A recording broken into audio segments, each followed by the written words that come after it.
Hello, everyone, and welcome back to D&D&D&D&D campaign number 2 of Black Ink and Blue Blood. When we last left off, the party split once more to attend to their various matters, while Zephyr kept a watch over the burned Barbarisian farmland.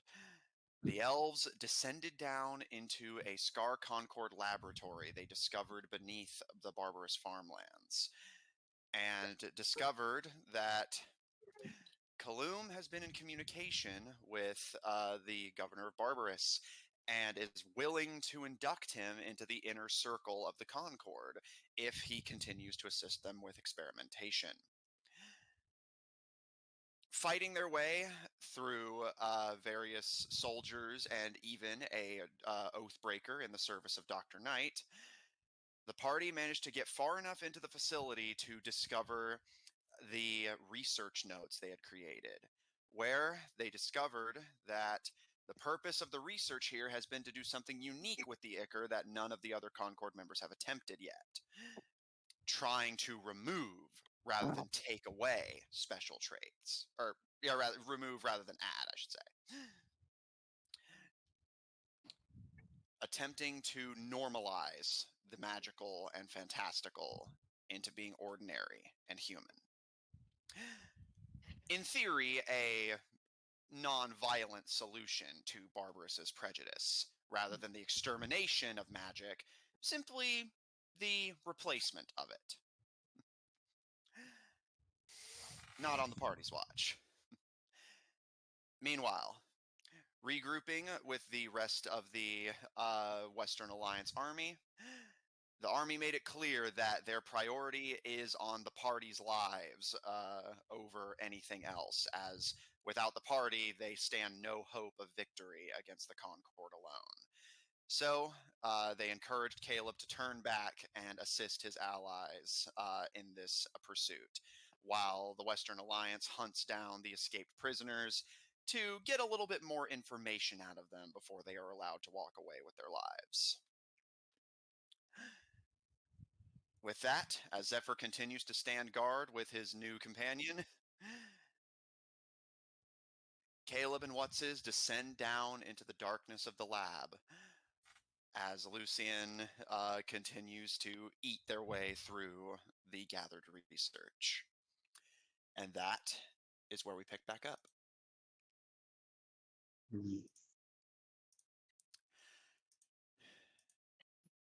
Caleb and Whatsis. As the rickety elevator descends down, it drops you off in a location that is now familiar to you, Whatsis. However, Caleb, since you were deafened during those segments, I will give you a refreshing description. You see that the elevator drops the two of you off in a large facility room, tiled floors with wooden walls. A staircase shooting up directly across, and a few exits to either side. A large research table on the opposite side of the room, and in the center of it all, two massive vats, one of which contains bubbling black liquid, the other containing a completely motionless and still silver one. You see that there are the bodies of Barbaris soldiers scattered around, most of them burned as if they had been caught in an explosion. And you can see amidst the blood and vomit, a dead Oathbreaker in a Plague Doctor uniform. Well, this is quite the mess. Hey, Caleb. Lucian, you're not here. Yeah, you're not there yet. You're in a whole another room. Oh, sorry. Yeah, they had prisoners. We dealt with it in our usual fashion. I see. Well, You do. They didn't.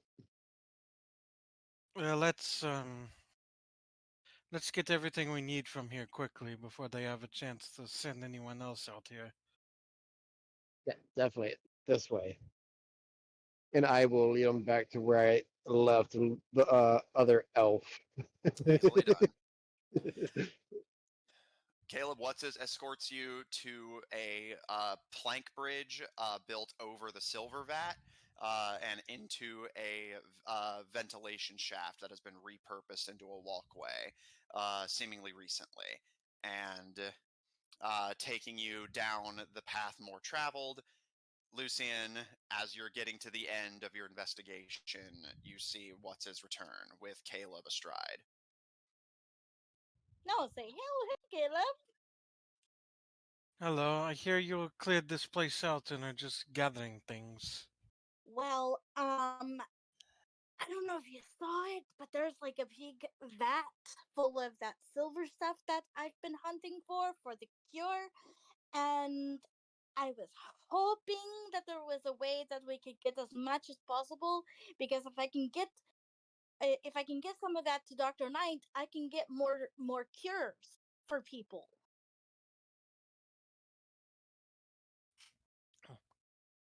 It's possible. Is there anything to put it in? I've been searching everywhere, but like there's not really anything to put You it had in. 3 vials, I have 3 vials. I have enough to make 2. or was it right now. 2? I have enough to make 2.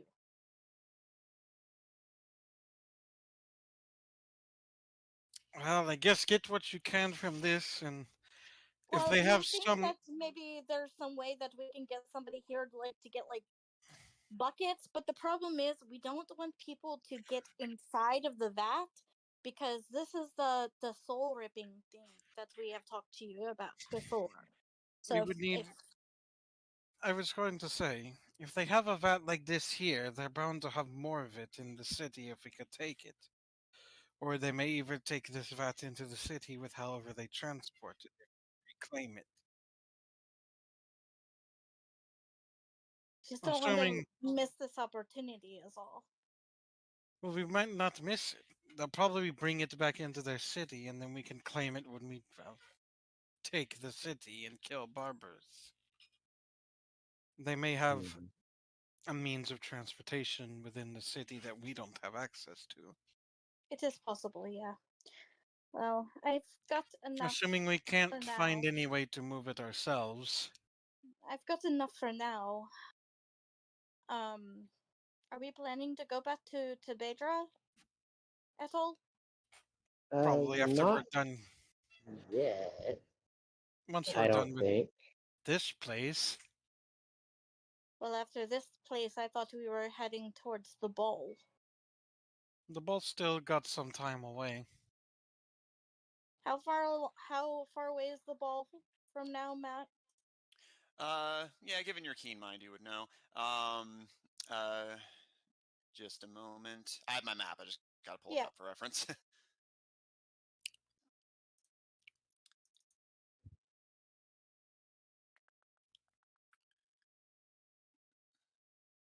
you are.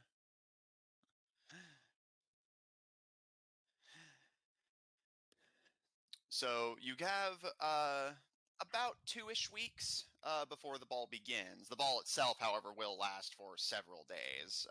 People have to travel from all over the continent, so they're not just going to party for a day and then dip. Okay. All right. Okay, so we do have some time. All right. Oh, Yeah. all right.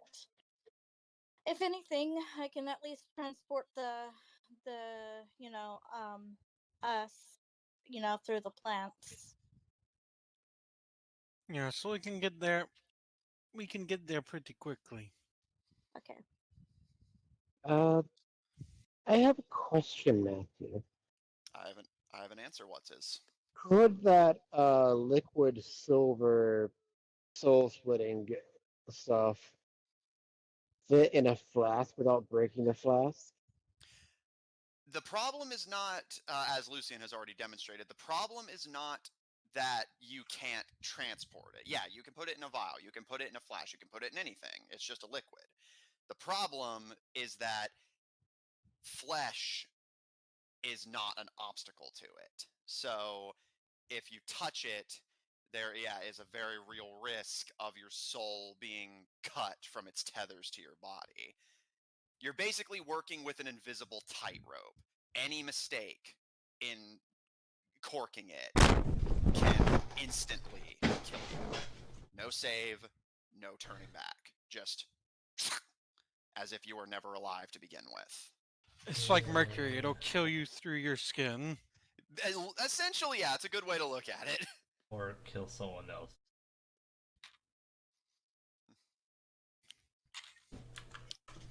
I bet this stuff So- could. Imagine what an arrow tipped at this stuff could do. I'm Yeah. trying to think about it, Caleb.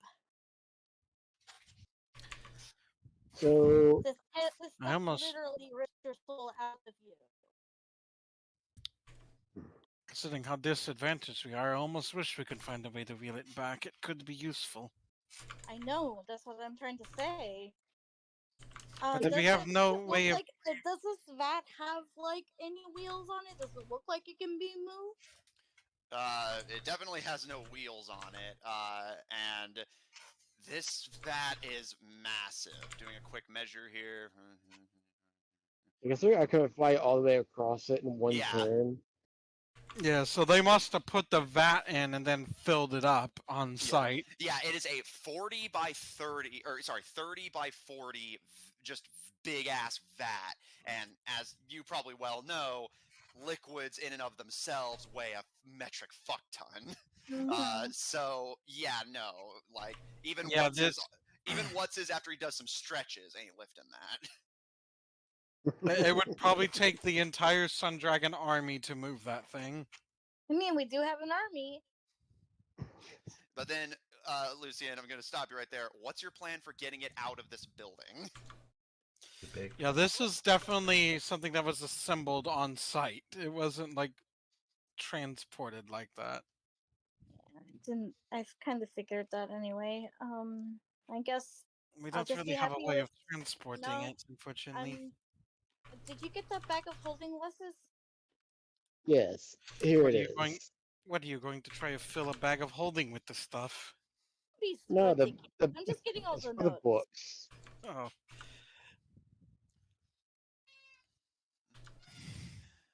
And while she does that, I know this is probably a stupid thing to do. are you? Oh boy. I have 3 Flasks. flasks of Yeah. Star Blast. I'm gonna go back out there to the silver vat. I'm gonna Oh, empty no. them over the edge so Oh that they're no. empty, and I'm gonna fill up 3 flasks. Can I just say with that the Caleb silver. gets very far away from him when he does this? Yeah, I mean, yeah, I was going to ask you what you're doing while that's going on anyway, because Lucian and What's-His are now both busy. Okay. What's-His? Make a dexterity check, and we'll circle back to you.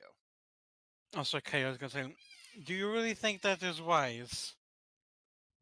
We need it if we want to defeat the lady in white and all so that. let me understand exactly what you're doing. You're not putting the Star Blast inside the vat, right? No. Yeah, he's just dumped He's emptying emptying it out over and the then edge, reusing and then the he's flask to transport the soul silver. Okay, but just be careful. Yes, he's gonna add it into the mixture and see if he can make it drunk and high out of its mind. To be fair, if you poured it into the ichor, that actually might have done something. So Yeah. That's why I thought I I did think about it, That's but I'm why like, I completely understand what you were talking about. Oh, so this is soul silver, not quicksilver. Yeah. yeah. Quicksilver is also poisonous, but in a different way. I got him confused. No, that's understandable. They're both silver. It's intentional. Soul silver is not native to this planet, which is why they have somewhat similar Yeah. names. It's a liquid metal that's silver. Hmm. It literally describes both of them. Yeah, it's just that one is poisonous and has like unique chemical properties, and the other tears your soul from your body and has other properties that I will not reveal. God, yet. imagine living on a world where this stuff just flows freely. One of the playable races you can play as comes from a world like that. yeah, and doesn't this substance usually come in the form of a sword.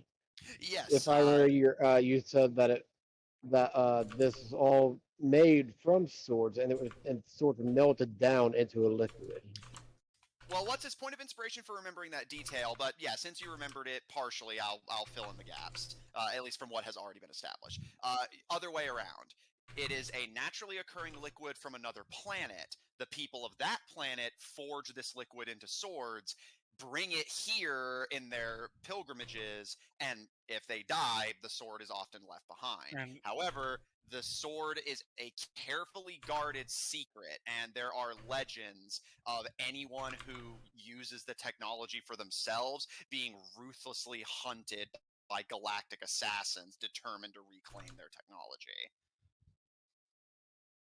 every time I try to look up Soul Silver, shit. Every time Pokemon? yes. Yeah. Oh God. Who would have thought ketchup could burn? Spicy ketchup? No, it's regular ketchup, but it's like I inhaled it. Oh, that Oh, sucks. I'm yeah, sorry. that'll do it. Especially when it goes up to your nasal cavity. Well, Caleb's busy dying, so we'll circle back to him. What's his dexterity check? 21. Okay. What's his? You are very cautious. And I imagine you're willing to use your rocket boots for this? Well, there's a platform up there, so he doesn't even have to. Yeah, how are you going to get down into it? He's not getting into it. I He mean, just like, has how to are you get going the... to reach down into it from an elevated It's like platform? it's not on the platform. Yeah, Oh, I think he's saying that it's not at the. Oh, It's not near the top. level. Yeah, it's Yeah, not full. yeah, you saw they just stand It's there not to filled throw up all the bodies- way. to throw bodies into it without touching it. Okay, then yes, he will use rocket boots. Okay. Does he have a rope? Yeah, just make a little improvised hold. You hear the rope snap, and you just had that split second of, fuck. Oh, You just have that split second of, oh no. Not my problem anymore. What's his? Remove I mean, I three- was more thinking like tie the flask to the rope and then lower it down like a well bucket. Oh, yeah, actually, yeah, honestly, that would work, but... What's his? Very carefully. You hover down after emptying out the flask. Please remove 3 doses of Star Blast from your inventory. Oh, not And- doses. Or Just flasks, full out but flask. yeah, you get what I mean. Don't be semantic or I'll remove your inspiration. While having to be careful not to let any drip down the side.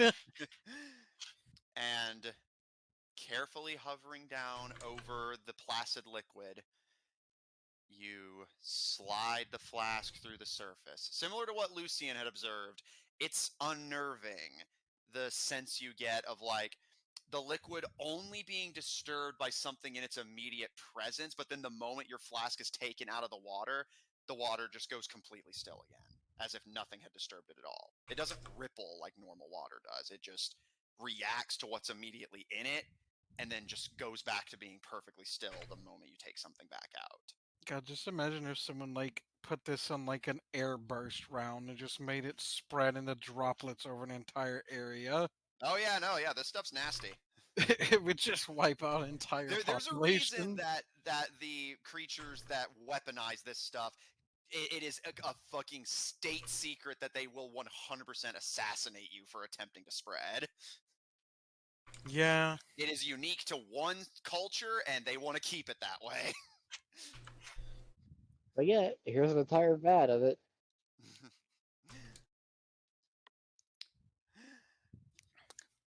One, two. Maybe the Concord has some Three. contact with the boomer gangers. Point of inspiration. They are the boomer gangers. Really? okay. You actually said like legit inspiration, or were you just Yeah. joking? No, yeah, I'm not fucking with you. Go ahead. It's like, oh, Why though? I know why though. Yeah, Lucian's onto it now.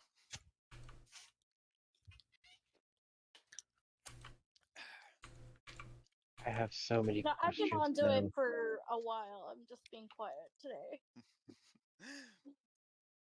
But After some effort, 2, 3. You safely fill 3 flasks without allowing the liquid to touch you. You now have 3 flasks of soul silver. Nice. Somewhere in the universe, you just got a bounty.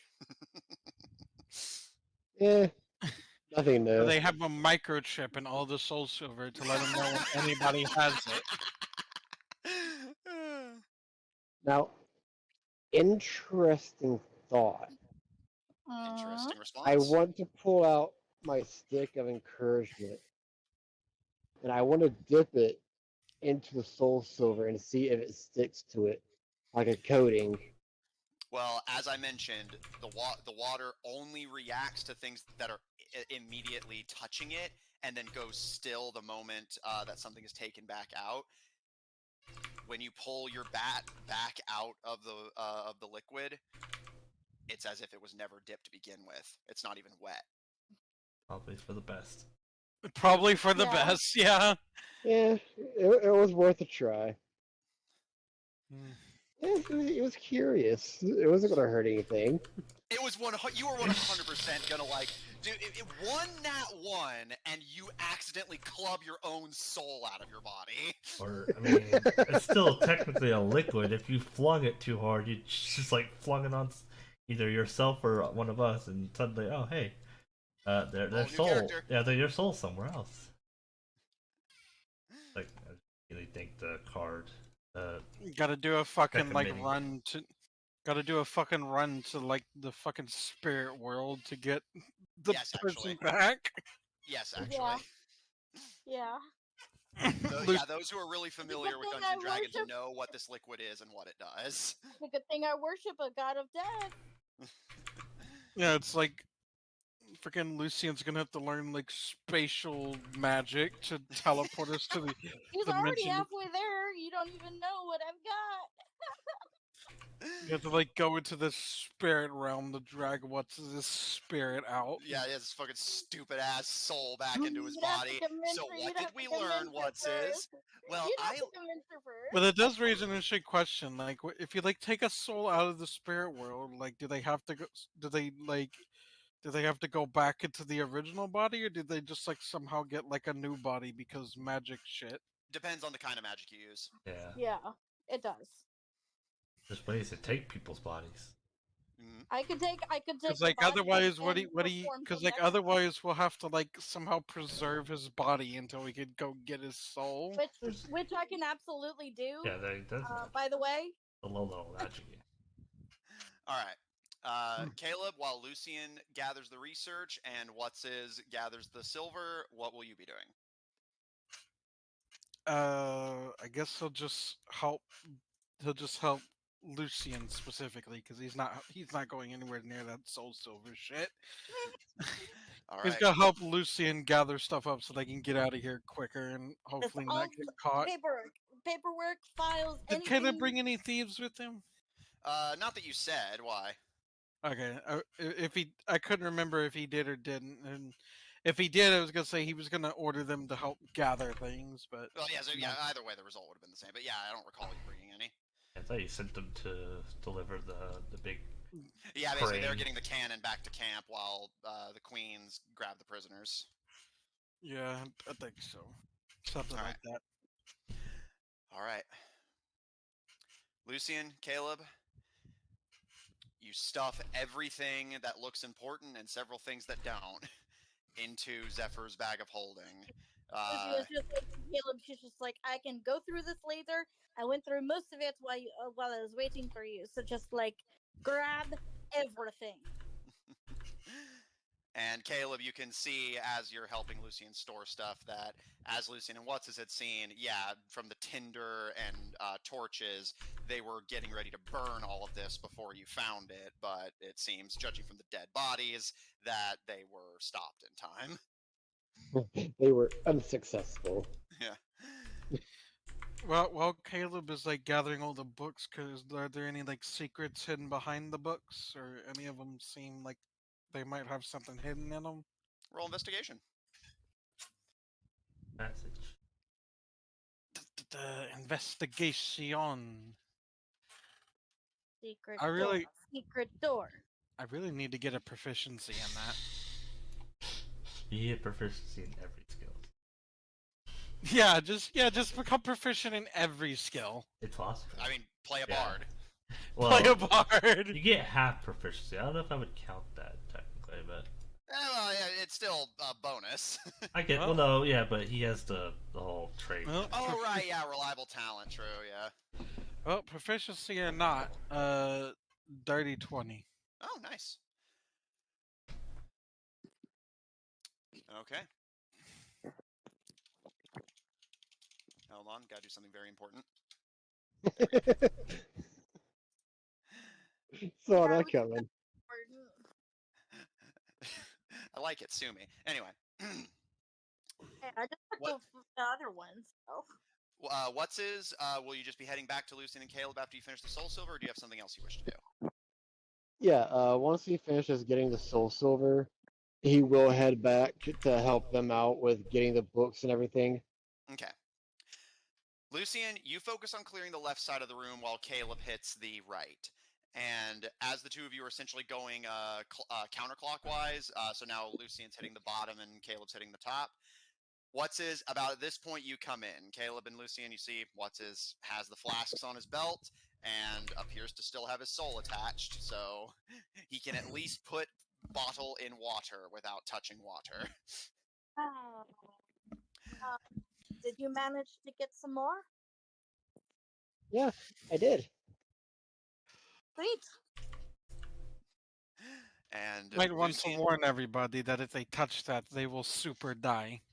Yeah, Yeah. imagine some poor dragon barbarian thinks it's alcohol and fucking doinks it and drinks it. Oh Or, my s- God. or worse yet, a freaking like Badron tries to steal it and How is that like worse? opens it. It like opens it. And they're like, "Oh, what is this?" Yeah, oh, shiny. I mean, I don't think the Bajans would touch it. I mean, Yeah, they'd probably bootleg it to a fucking soldier. Yeah, they would sell it to a soldier.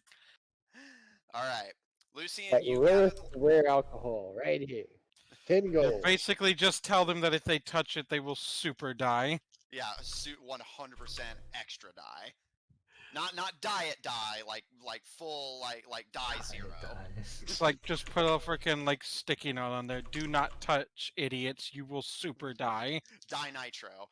Caleb, as Lucian gathers the last of the research from the southern end of the room, you focus on the northern end. You're getting towards the end of your layer of research. The part you're now investigating is on the other side of a noticeable rolling set of bars that presumably would have been used to block off this section of research, but when the party found it, it was open. And Lucian, as you gather the last of your research and you secure the flasks, Caleb grabs one last book from the shelf. The shelf clicks. I whip myself around. Is that a secret door? It is. You see a 5-foot secret hallway leading to a set of stairs heading upward. Caleb, you are fucking amazing. Eh, you'd be surprised how good Tibetans can be at finding where people like to hide their valuables. You did do about being a Tibetan. I just said you specifically were cool. All right. They had You- one secret door, it only stands to reason they would have another. All right. You have gathered all of the research and secured some extra doses of silver. What do you all wish to do now? What is a secret door? Secret door, secret door, secret door! All right. Caleb, what's this? I guess Caleb's already here, so What's this? Secret door. Secret door. I think what's his may have had to step away. I'll assume he's for following. all we know, it could be a secret way into the city. We won't know until we figure it out. So what just happened? I just had a random call. No worries. Caleb found a secret door. Lucian is eager to explore it, and Caleb's following it. I will follow with my 7 skull great sword out. Okay. And if they'll let him, he'll go first. So if there's any traps, he can Oh hell no! deal with it. Yeah, he can face tank the traps. Or you could just sit in the road. All right, but I'm second. All right. So marching order. What's the skill for spotting traps? Investigation generally, although perception can also work. I mean, I guess Caleb could try to use his perception to spot traps. Let me Yeah. see. Roll What perception. about my perception? I've got a pretty good passive, but let me see what my plus is for my. Because I know my perception. Caleb gets plus 11 to perception. Right, Let me see. Yeah. Go ahead and roll perception, bud. Hang on, let Yep. me see what mine is. Well, we could all roll perception. Oh, I'm on Omen. Hang on. Yeah. Pretty sure I Caleb's saw is higher, plus 0, and I but was like, I know that's not right. I mean, yeah, you can all roll. Yeah, it's not a big deal. Just whoever wants to roll can roll. Let me see. I just- Perception. You have a little bit more than I do, so if you want to go ahead, I'll. I have rolled a 29 Okay. for perception. I got a 21 perception. Okay. I wonder what's the difference between using Wait. perception to spot a trap versus investigation? Also, Perception would just make you notice what might trigger it. Investigation can reveal the actual mechanism behind it, so you could potentially turn it off. I see. I mean, if it's a tripwire, you can always just cut it. depends on the tripwire, Not- but Yeah, some that'll actually trigger some tripwires. You cut the wire, and it flings soul silver at you. Oh no! I'm melting! Alright. What's is prepared to face whatever dangers may come. Caleb and Lucian from behind, you watch the walls and floor and staircase carefully as you descend up, up, up, 15 feet higher, before there's a small little alcove in the staircase with an open tunnel to your right that leads out into a new chamber that you haven't seen yet. All right. I guess at this point, I'll say that I will be memorizing which way we're going through my keen mind. All right. You can see this chamber is a 40 by 40 stone chamber, like completely made of stone. And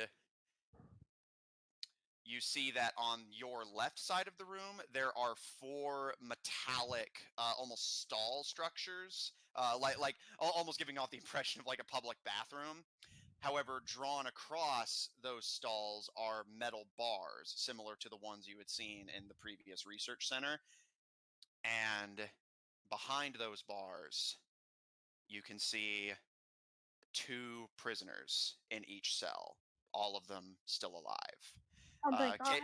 Caleb, since you weren't here for the last prisoners, I will say it for your reference here that you notice the only common trend among the prisoners is that none of them are human. Elves, dwarves, halflings, lovelanders, Cambion, but no humans. And whenever they see you enter, it seems like they were already expecting you to some degree, as they're already leaning against the bars whenever you guys come in. But when they see that you are clearly not Concord members, one of the prisoners, a dwarf with a long, wiry, like silvery beard, that's like divvied in 2 at the chin, waves a malnourished-looking hand out the bars. Over here, help! Oh my god. Caleb, these are the guys that we were looking for. I Yeah. see. I'm gonna try Some to of 'em. run ahead to see if I can And- help. Are these like locked cages, basically? Yeah. If I remember right, because it's like a magic item. Don't like magic weapons, aren't they like unbreakable or something, right?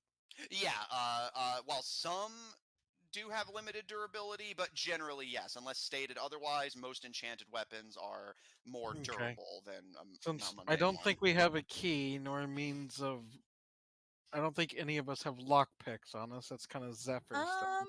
Yeah, I was gonna say, does somebody want to go get Zephyr? He's We just may really, not have really, enough really good.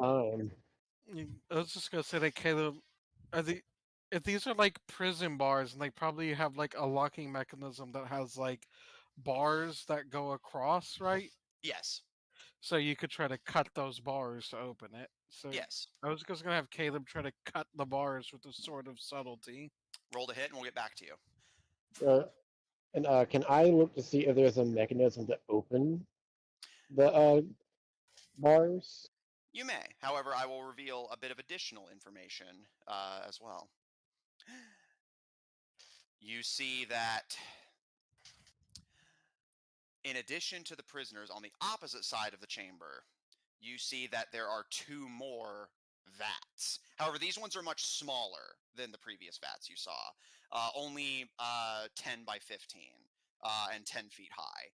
This entire room has a kind of acrid smell to it. You can tell these prisoners have been here for a while. And given their relatively low height, you're able to see these vats don't contain silver or ichor. You see that they contain, strangely, ice. Ice, baby.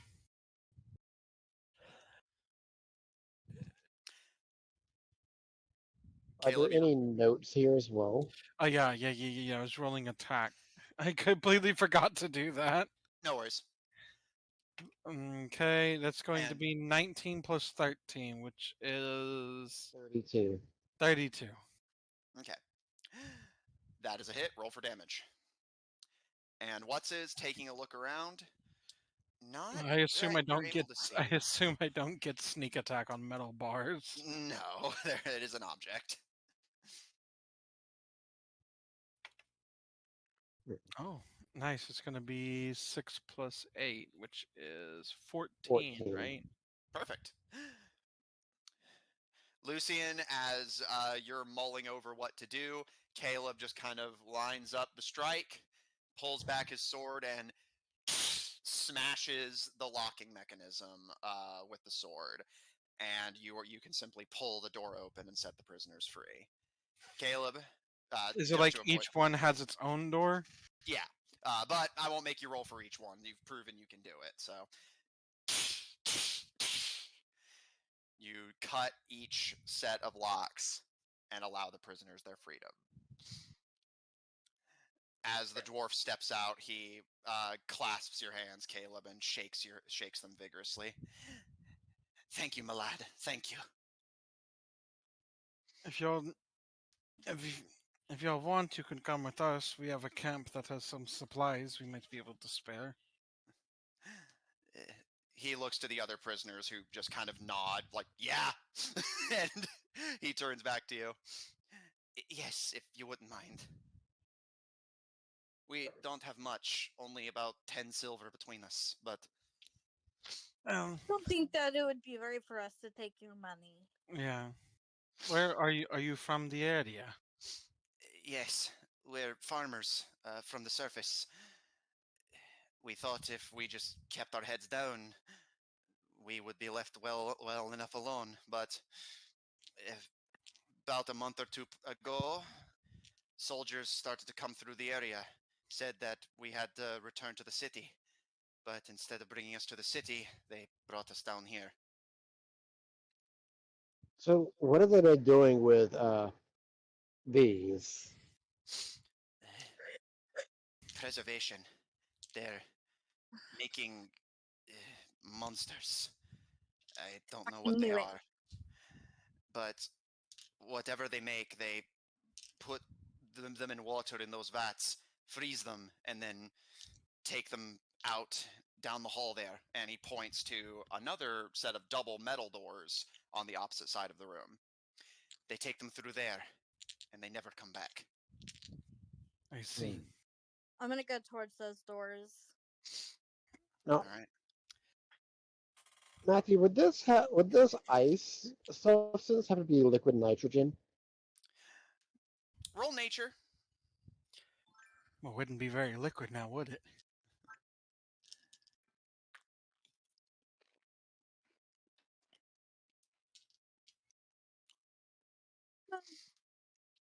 That is a 15. No, it does not appear to be liquid nitrogen. It appears to just be frozen water.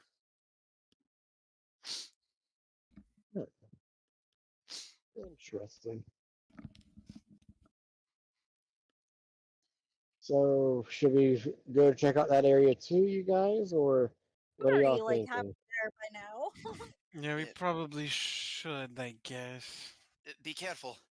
They just finished another experiment not that long ago. I don't know Oh, where they take them when they're done, but How about this?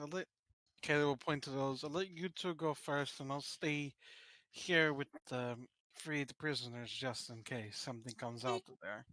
If now you you're run being into if if there is something there and you two can't deal with it immediately, just well, I'm sure I'll hear it, then I'll be there to help. All right, stop it. okay. Now, are the doors locked? No. All right, cool. I'm just gonna walk in. I'm gonna have my weapons ready though. Okay. Caleb will Yeah. keep the sword out just in case he needs to run up to help them. All right. And I have my great sword out as well. Okay. All of you ready your weapons, and elves, you approach the double doors, one on each side. Push the doors open and begin to make your way through. And then something slams the frickin' door open. I do have a map for this, so I will go ahead and put you on that on the Roll20. For those who can't access it, Austin, would you mind streaming it? Yeah, I was gonna say I tried to get into it, but it said I was unauthorized. Yeah, I'll send you an invite after this. I Yeah, just I can't do think it right Matt now. has. Yeah. So,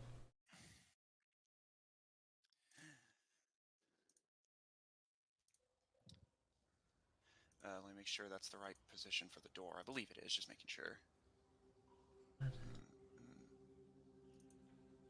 Perfect. All right.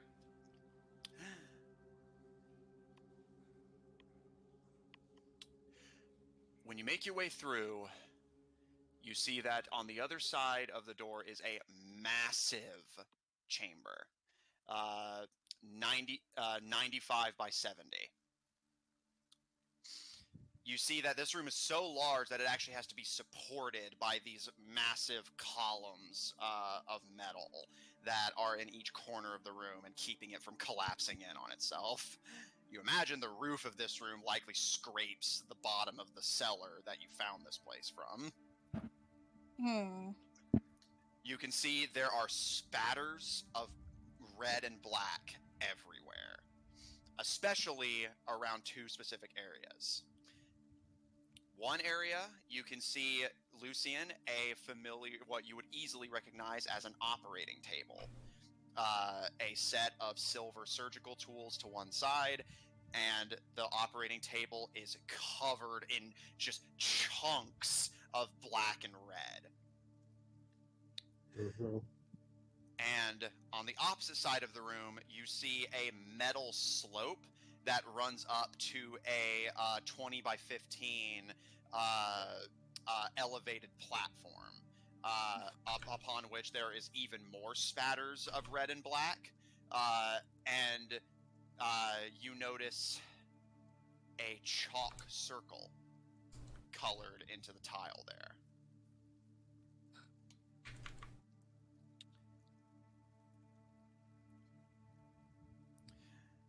Looking around, you appear to be alone. You can see that on the opposite side of the room, over here, for those who can see, is another set of double doors. Lucian, since you didn't see it, you basically it's one of those knowledge is divided among those who would need it, but just as a frame of reference, that doorway would lead back around to that hallway you had seen that you knew was booby-trapped. Likely this is the safe entrance into this lab, whereas the immediately obvious hallway would, kill anyone who tried to get to it. Okay. Same. But Um, from what we can see, there's nothing here other than residue for experiments. Not that you can see. I want to go to the operating table and kind of check that out. Okay. And the first thing I want to do, can I look up? You see there is nothing on the ceiling, although I will say you do notice that there are the gashes that you would come to expect from like this place being mined out. So essentially tile floor, wooden and stone walls that then just transition into dirt that's just being kept in place by those pillars. But you do not see anything on the ceiling. That seems dangerous. Okay. Yeah, he was trained well. Always look up. While Lucian goes to check out the operating table, what would you like to do? He gonna go above to where that slope where the chalk circle was drawn. And he's gonna check that out. Okay. All right. Lucian, when you arrive at the operating table, what specifically would you like to do? You can see, as mentioned, there it's just an operating table, chunks of red and black flesh, with a small side table of various silver surgical tools. Are they like? Can I see if they're actual silver? Roll investigation. When you arrive at your destination, what would you like to do? He's checking out the chalk circle, see what it is. Roll Arcana. So those surgical tools, though, aren't surgical tools made out of silver. It's soul silver. Aha! That's what I'm checking for. 19. Okay, and what's this? You said Arcana? Yes. 13. You can see that the chalk circle is a 10-foot in diameter circle inscribed with various sigils, most of which, at least at a glance, are unfamiliar to you. However, if you wish to look closer at them, you can. The sequence, however, does seem deliberate. And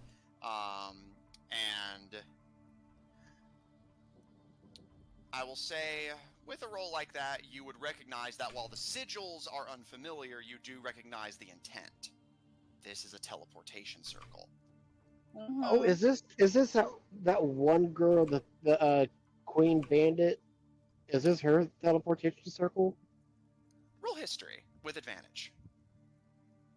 She did say she had a teleportation circle in most areas.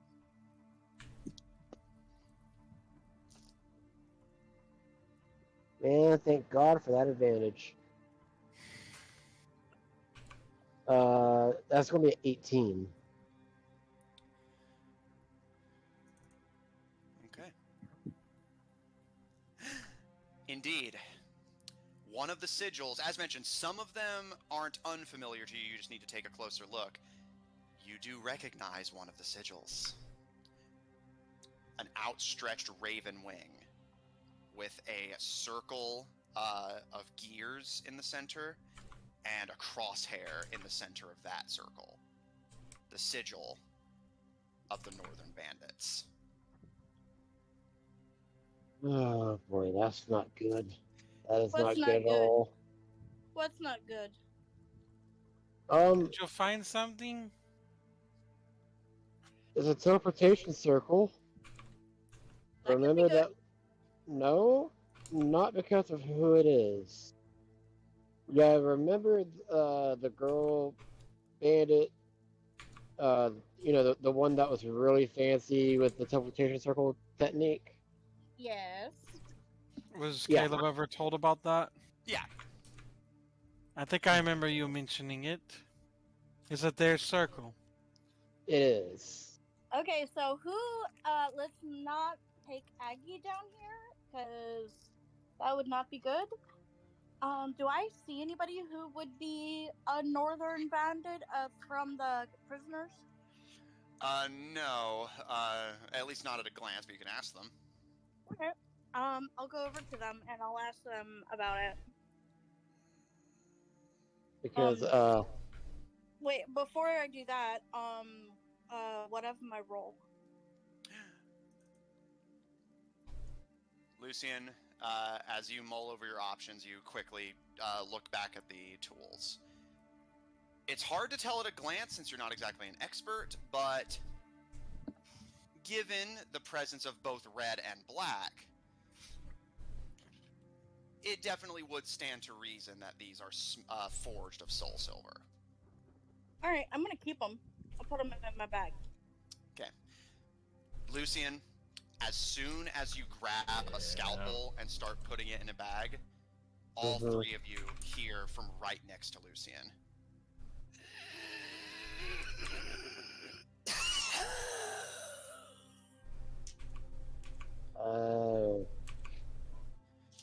Lucian, you look around and don't see anything until you look up.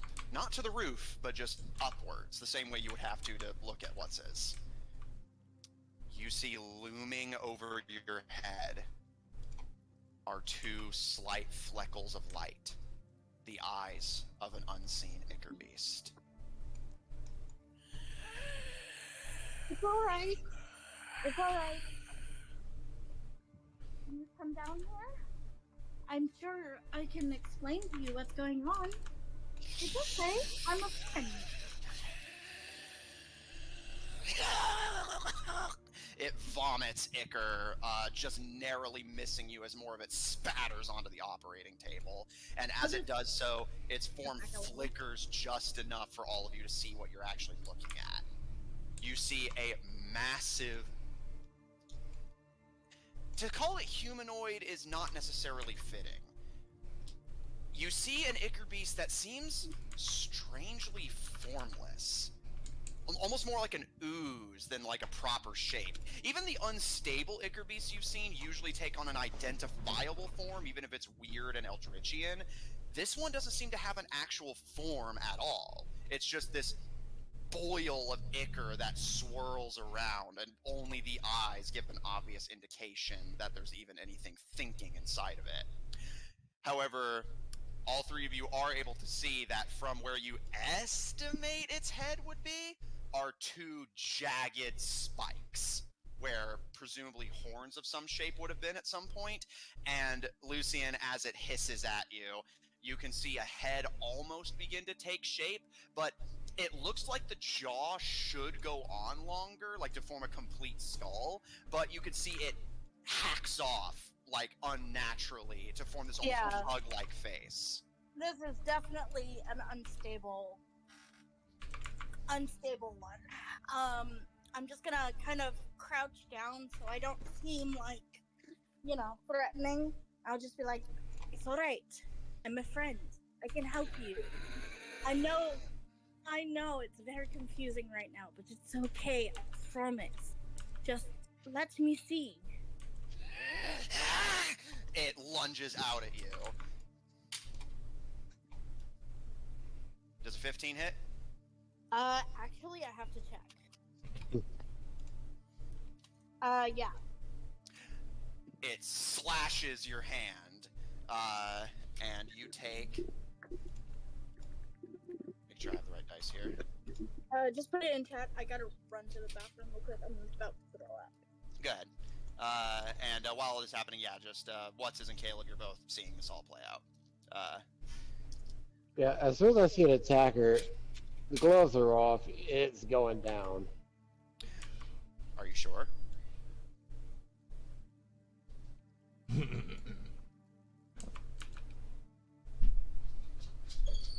Well, it obviously attacked her. I didn't say what it did yet. Yeah, are you sure? You said it slashed her. Are you sure you want to go in swinging? It's second guessing on that. I will see what it does, but if it hurts her, he is going to go in swinging. Okay. It gets one chance. How gracious of you. I know. I'm very considerate. All right. You gotta roll one more dice before this wraps up. It's always the hardest one to find. There we are. Okay.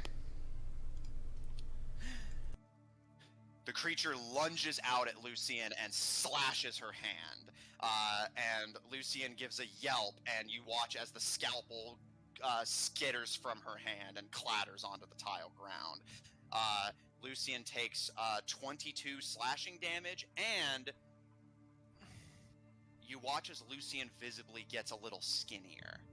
Her eyes getting a little darker. Her strength score lowers by 3. Matthew literally, like, gaslit you into letting him get a free hit in. Actually, no, it was more like, pay less attention to the because Austin caught it. Less attention to the damage and more what happened immediately before that. I see. What happened before that? It slashed her hand so she would drop the knife. I see. The soul silver knife.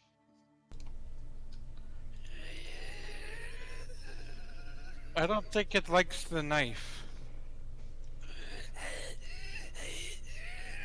Alright. I don't have to touch the scalpel, okay?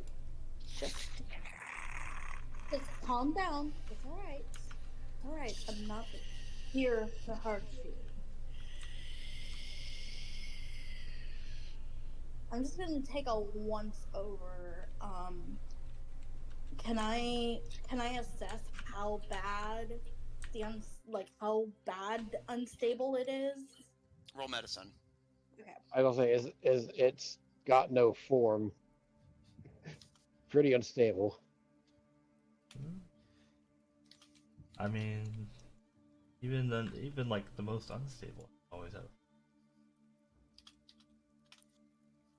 Yeah, that's what makes this one so unusual. You've never seen an Ichor beast that just straight up looks like nothing.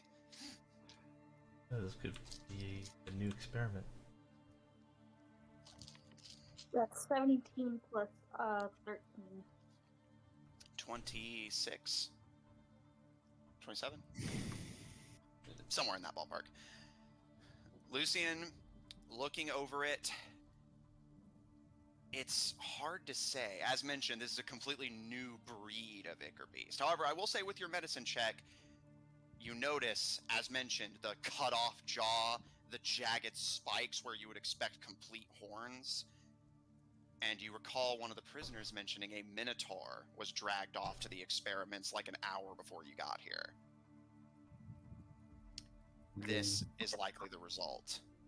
Judging from the jaw and horns, Barbaris was attempting to remove its uniquely minotaur traits.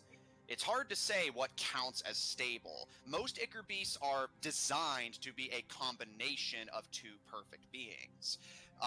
This is a combination of two beings and attempting to essentially completely remove one's influence over the other, likely resulting in the formless entity you're looking at now. It's completely unreadable. Honestly, if it wasn't for the fact that it reacts to you holding a weapon, you wouldn't even necessarily think it was sentient. It just oozes around like an amoeba. But when I speak to it, does it seem that it's understanding me? Again, it's hard. You can't tell much looking at it. It's nothing.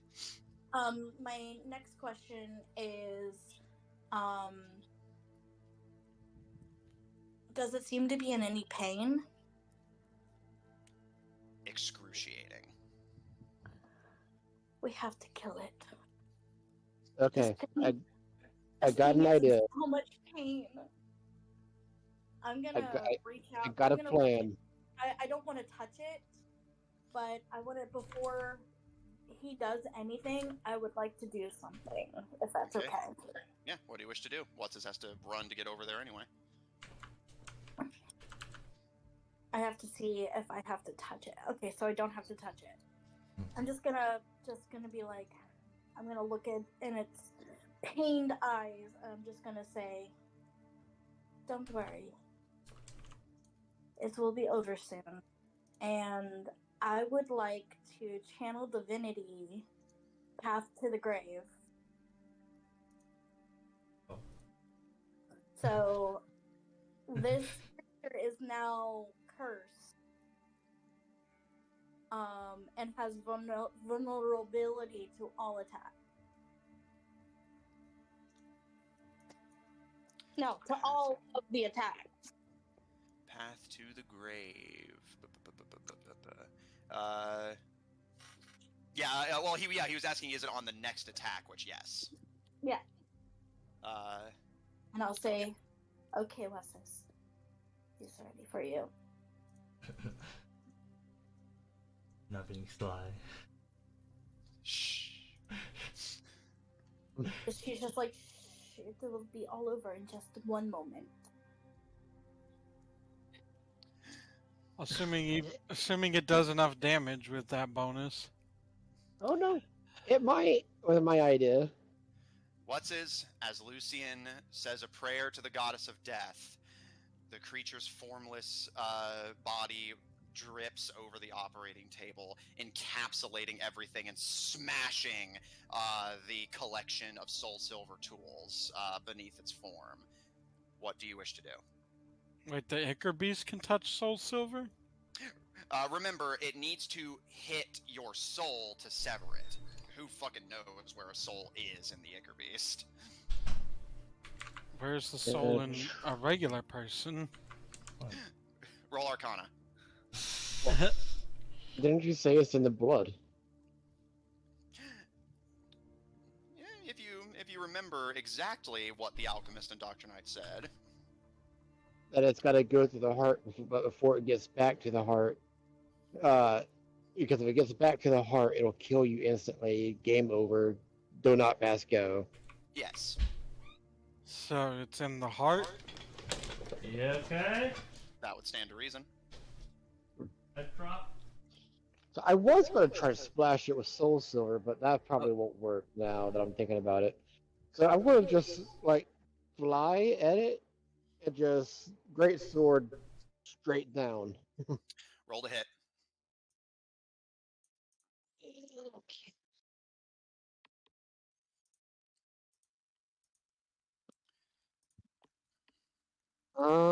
How is a 26? That'll hit. Roll damage. Okay, let's.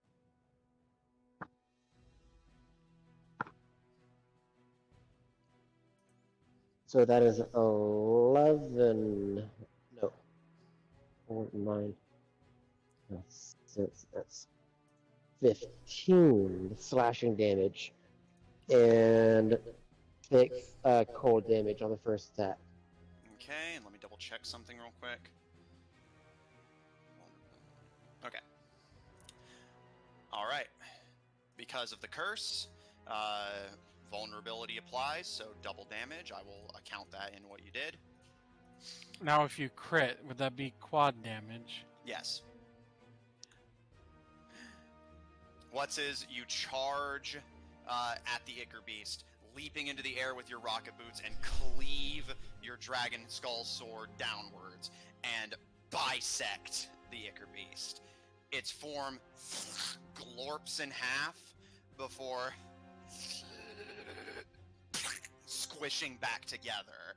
And it stares down at the two elves, Caleb, you can see, before it leans its head back and vomits between the two of them. And the vomit it unleashes wiggles in place, and the creature bangs its head against the operating table, seemingly in just a desperate attempt to tear itself apart, before it pulls its torn up skull back and lets out this hideous blood-curdling shriek. That sounds... Caleb, you and all three of you can identify this shriek is somewhere between a raging bull and a person screaming in agony. Oh my god. And Can Caleb shoot it? You may. However, before you do that, you also notice...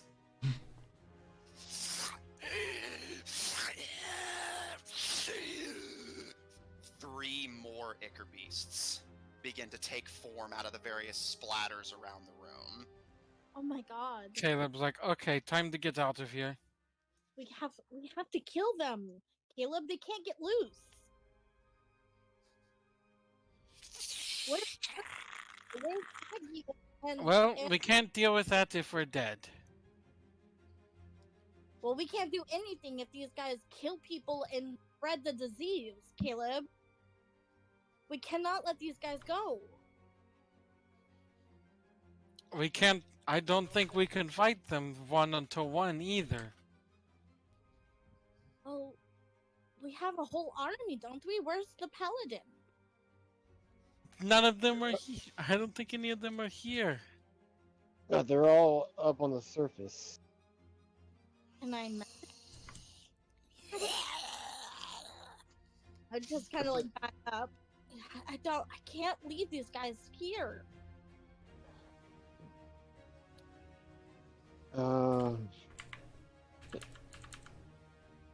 Caleb, we're gonna Yes? stay here and fight. Shut the door, those two doors. Go get help. We'll keep them occupied until y'all get back. And if you can get Aggie, get her Aggie. She can help. Okay, I'm going to try to get some more people here to deal with this problem. Go If as you quick can't as you fight them, can. try locking them in and just biding your time. That's a good idea. You know what, Lucian, you got magic, right? Of course. Go stand by the doors. Fight from a distance. I'll keep them over here. If it gets too much, we'll evacuate and keep them locked in. All right.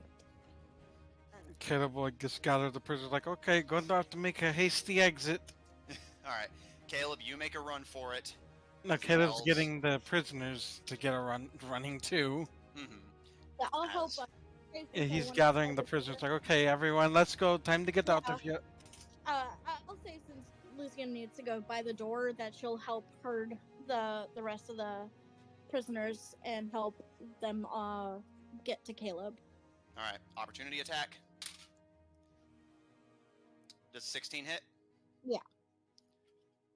Your strength score falls by an additional 4. Oh my god. I need to put this on my sheet or something because I will not remember. Your strength score is currently 2. Let me go to my. And Also, you take 15 slashing. Also, whenever he said the vomit started wiggling, I instantly thought of Flubber. Yeah, actually, it does legit have Flubber vibes. Like, even the way the creature looks is very Flubber. I'm trying to look to see if I have anything to help keep her from getting hit real quick. That's a bonus action. Well, whether it's a bonus action doesn't matter. You need it to be a reaction or nothing. Or reaction, my bad. Reaction or bust. Okay, I have Sentinel attack, so I can at least hit him when they attack Lucian. Okay, roll to hit. Yeah, I just realized there's a problem with what's his plan? Every time they touch him, he's gonna lose strength, which is Yep. his damaging stat. Yep. Meaning he is just going to inevitably stop doing damage. Well, they have to hit him first, to be fair. Does it have to be like a registered hit, like mechanically, or is it just if they touch him at all? I will say it does have to be a hit. Okay. And that is a natural 20. Nice. All right. That is a hit. Roll damage. It's and however, it is not doubled. It simply becomes normal. It is resistant to your sword. Resistant to my sword. Dang. Gotta get those magic weapons, bro. It is a magic weapon. Yeah, it'll take double from the damage of the blade itself, but the cold will be halved. Oh, I see. Oh, it's got resistance to the cold. Mhm. Because I remember, right, magic weapons also I ignore. remember what it needs to have, so yay! Because if I remember right, don't like magic, like swords ignore like resistance to slashing and stuff. It depends on the exact resistance. Most monsters just have resistance to non-magical attacks, so as long as it's magical, you're good to go. However, some go so far as to say, oh no, only an adamant blade can hurt it. Interesting. So that is 30 slashing damage. Okay, is that with or without the doubling? That's with the doubling. Okay, 30 And slashing, and the cold will be halved. so that's 5. So it would have been 10, but then back down to 5. So. Okay. All right. As the creature lunges out and claws at Lucian's retreating back, you manage to plunge your blade into what you assume to be its chest. The creature vomits like horribly as the other Ichor beasts begin to close in on you. But you can see as Lucian retreats, she looks bad. She can't take another hit like that. Lucian, you can't see it, but Caleb, you can as Lucian runs towards you to help block the door. Lucian is drooling black, and her eyes are completely pitch and glowing like an Ichor beast. The Ichor is slowly overtaking her blood. Caleb is going to. You? Caleb seeing that is just gonna look at what's just like. I think we should just lock it down. Lucian can't get hit again. They need to get out of here too, and I don't think you want to be 1 versus 3 against these things. 1 versus How 4, do I- technically. Yeah. How do I feel right now, Matt? You feel about the same. You feel Guys, like physically weaker, but like beyond that, you feel fine. Yeah, guys, I'm fine. You're not fine. I have the door ready. I'll work my way that way, All right. but there's no guarantee that we'll be able to keep these guys in here at this point. We don't know if this door is able to keep them in.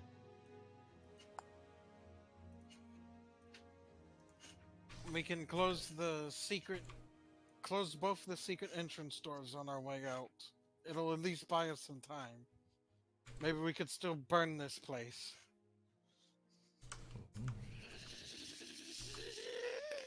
The 3 new Ichor beasts begin to slurp towards Wutz's and completely surround him in a tide of Ichor. All 3 of them are going to get attacks at advantage because they have you flanked from all sides. Here's the problem. This is gonna be bad for one. If they all have Yes, that it is. strength ability, he's fucked. All right. All happened. Could be the special effort. It could be special to that first one. We better hope. Wutz's, remove your equipped shield. You can't have a shield and a greatsword equipped at the same time. Oh yeah. Gotta stick to those one-handed weapons. Let's see. Yeah, I'm making sure your AC is accurate before I roll 6 fucking times. Yeah, that is fair. You just gotta get 6 D20s, Matthew. Yeah, I actually can do 21. that. Yeah, it's called D&D. In fact, yeah, I'll go ahead and do that. Make it quicker. 4, 5, 6. Well, actually, need what, 8 D20s, right? Or only 3 of them, right? Three, yeah, because the one already attacked Lucian on this quote-unquote turn. So this is the other 3 of them all making an attack with advantage. So yeah, 6. Okay. Yeah, that definitely took my AC down a bit. But Alright, 3. so anything... Just to avoid being like, does that hit, does that hit, does that hit, does that hit, I'll just figure out which ones hit and tell you how many. Is that okay? Anything under, well, my AC is a 19. Okay. Miss. God damn, Miss. without that shield, you only Miss. have 1 more AC Miss. than Caleb. Miss. You're lucky. All 3 of them miss. Holy shit! What's is the smaller juvenile Ichor beasts charge forward and start to slash at you. You manage to keep them off of you for now, but some of the strikes do get dangerously close as you're parrying, slashing, blocking, ducking as Lucian runs for the doors. Yeah, I will point out, if they do have that feature and they hit you, your AC also goes. No, my AC is based off of Constitution and No, it's based off. I think it's based off. Isn't it based off strength? I thought. Oh, and I think Uh, D&D Beyond will tell No, you. actually, if yeah, you he's click right. What's his is right. It's it. Your Dex plus armor con for class barbarians. represents. Uh, Let's see. Well, AC equals 10 plus his or her dexterity modifier. But he has If your But character- yeah, unarmed he's a defense. barbarian, so he has unarmored defense, which also adds his con bonus. But yeah, Austin was thinking it might have been strength, which yeah, in this case it isn't. Which I guess Caleb's dex is what's giving him a kind of. I mean, is 18 a high class? Yeah. 18's not bad for a rogue. Yeah, I'd say decent. it's actually pretty good. Yeah. All right, so, but yeah, the three of them miss. I will say to again save us time because we might not even need to roll initiative otherwise. Lucian, what are you going to be doing while blocking the door? Well, I was gonna fling spells. All right, in that case, Caleb, you're just going to be getting the prisoners out. Yeah, Caleb's gonna be trying to get the prisoners out. All right, in that case, And elves, then he's gonna alert the paladins. Yeah, that's the word. The paladins, if they're up top, Okay. and hopefully get word to the queens that yeah, we might need to get some people down here. All right. In that case, elves, while Caleb focuses on the retreat, both of you roll for initiative. Pokey pokey. Okay.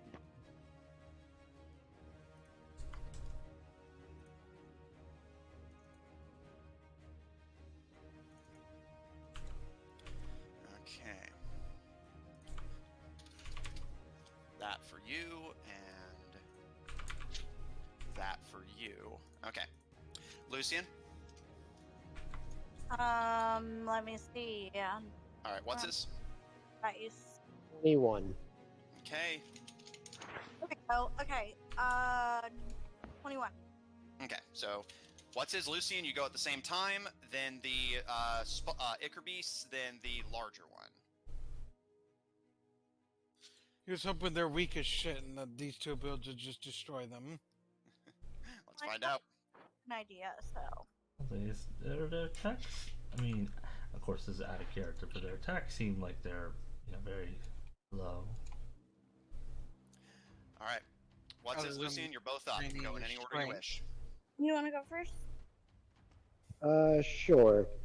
He's gonna use his great sword on the big Minotaur one. All right, roll to hit. And you And have he's disadvantage using- because you were flanked.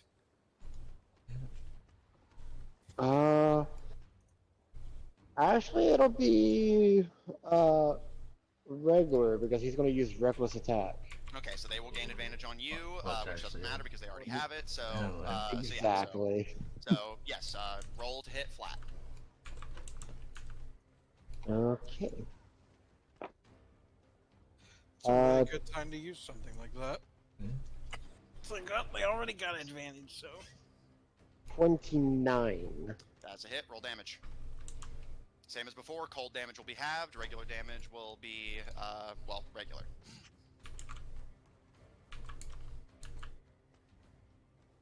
19 slashing Okay. and 5, so I think that would be 2 cold Okay. on the first hit.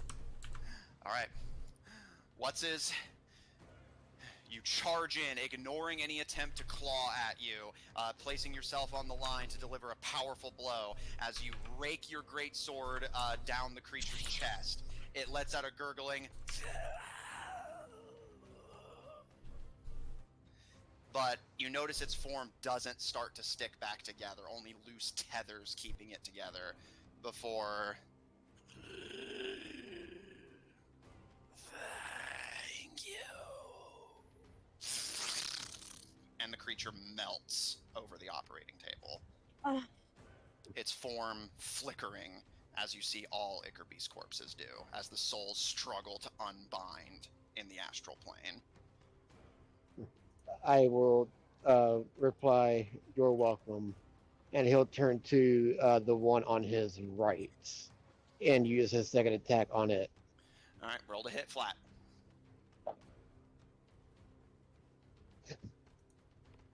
Let me see. Dang it. That is bad luck. That is a natural one. Okay.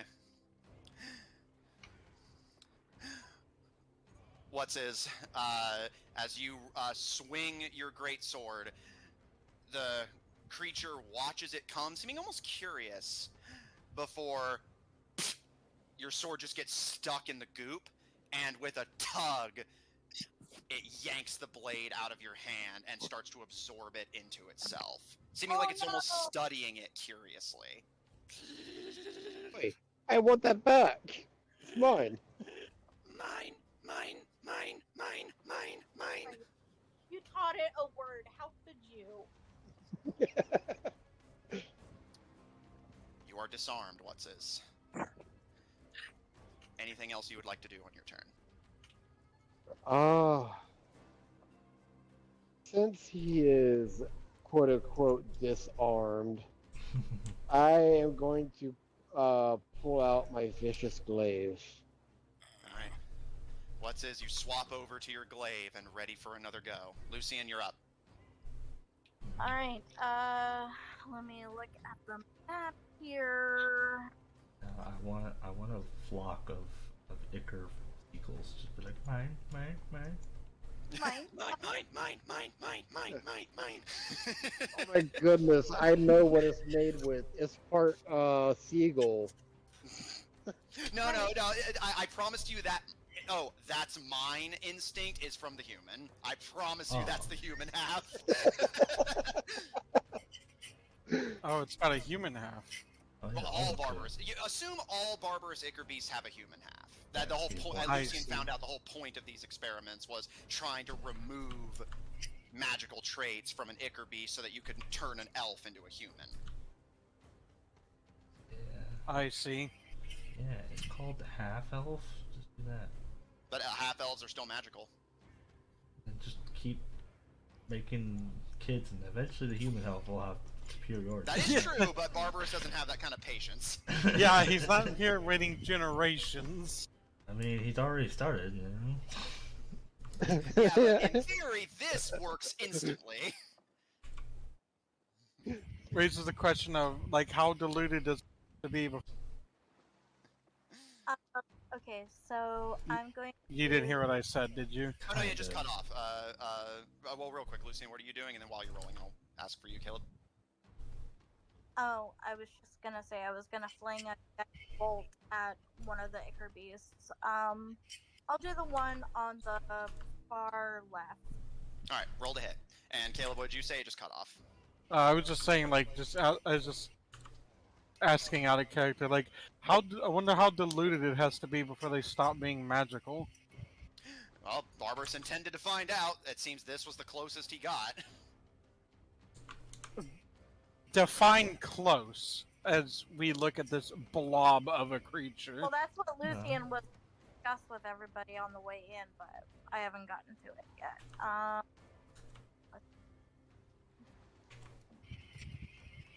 Yes. One more time. You're a little spotty. A 21. That's a hit. Roll damage. And that would be 21 radiant damage, because I remember that they're susceptible to that. Which, that is correct. Point of inspiration for remembering that, as Lucian, you watch as Lucian's hands glow, and despite her weakened and infected state, she fires a bolt of radiant energy through the air. It arcs over you and your enemy's head before plowing into the Ichor beast on your left, which, with the vulnerability on top of an already pretty decent damage roll, instantly kills it. It literally just explodes. Oh. Popping like a boil, leaving 2 Ichor beasts remaining. Yeah, it turns out Okay. you don't need strength to cast magic. Yeah. No? I Okay. wasn't kidding, though. Fine. If they had landed another hit on Lucian, Lucian was gonna be fucking dead. Yeah. Yeah, assume if they hit 0 strength, they die, right? Any enemy that lowers your stats, if your stat that they're lowering hits 0, you just die. But what about if you're Caleb, who's already negative on strength? No, I mean like as in your stat of that stat. Oh, I Yeah, see. Lucian is currently at a 2. I was originally at an 8 for reference. 9 actually. Oh, you were right. Hey, they had. And then Hey, Caleb and Lucian are the same strength. Honestly, here's the thing. I would have already been dead. Alright, I think that's all I can do on my turn. Yeah, this wouldn't have been a. This was a very dangerous one for the rogues and the spell. Yeah. Dangerous for all of them, man. Yeah. I mean, I feel like it might be like. I feel like their damage might not be so high because they need damage. They just need to reduce your strength. Mm-hmm. Yeah, but fun fact, these ones you guys are dealing with right now, these are essentially the lesser infected, where the Ichor is so diluted from infecting 3 or possibly more people that the traits don't pop as strongly.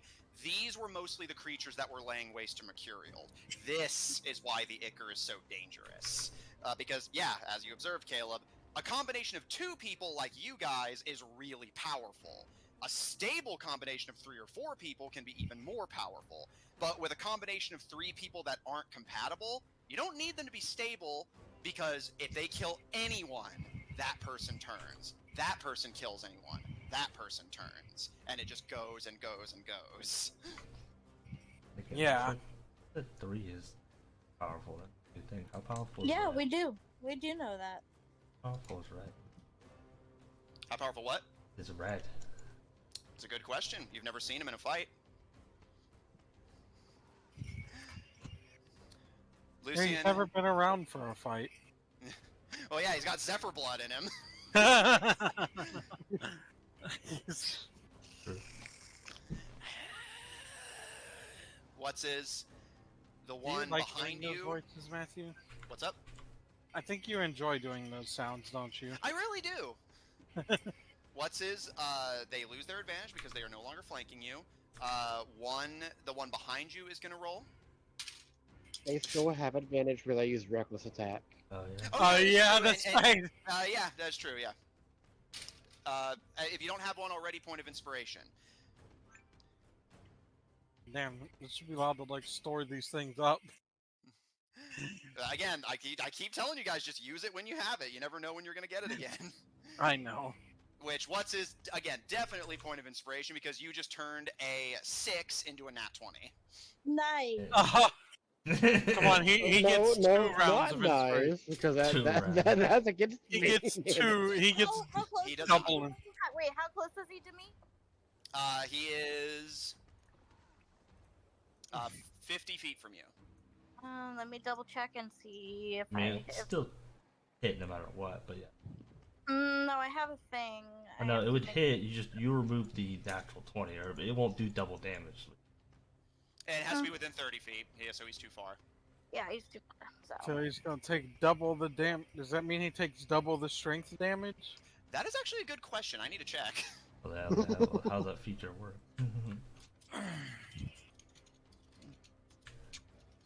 It's just Well, unless they roll really, really good, I'll be fine. No, I can.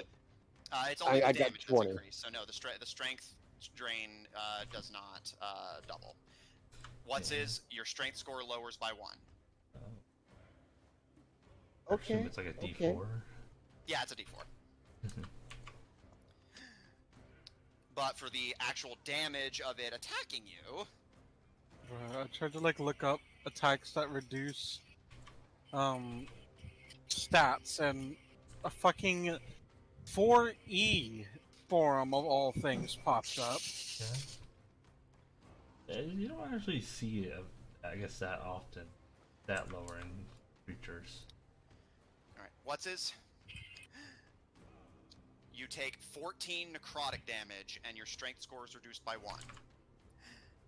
And as the creature lunges out to attack you, you're so distracted by like the one blowing up next to you, and you're of course reckless endangerment on the first, that as you turn, the creature just digs its claws into the side of your face, and as it basically starts trying to climb you, which you're not sure what it's going for until it pulls back its other hand that's not digging into your cheek, and you realize its fingers are forcing your mouth open, and it plunges its other inky fist down your throat. Oh my my God. god. Bro, what the fuck? You see Yeah. its form starts to flicker Gross. as it's attempting to spread. Dr. Knight warned you, the only desire of the Ichor is spread. Gross. It is definitely part Barbaris. Yeah. I've never said this before, but don't swallow. Mother of God.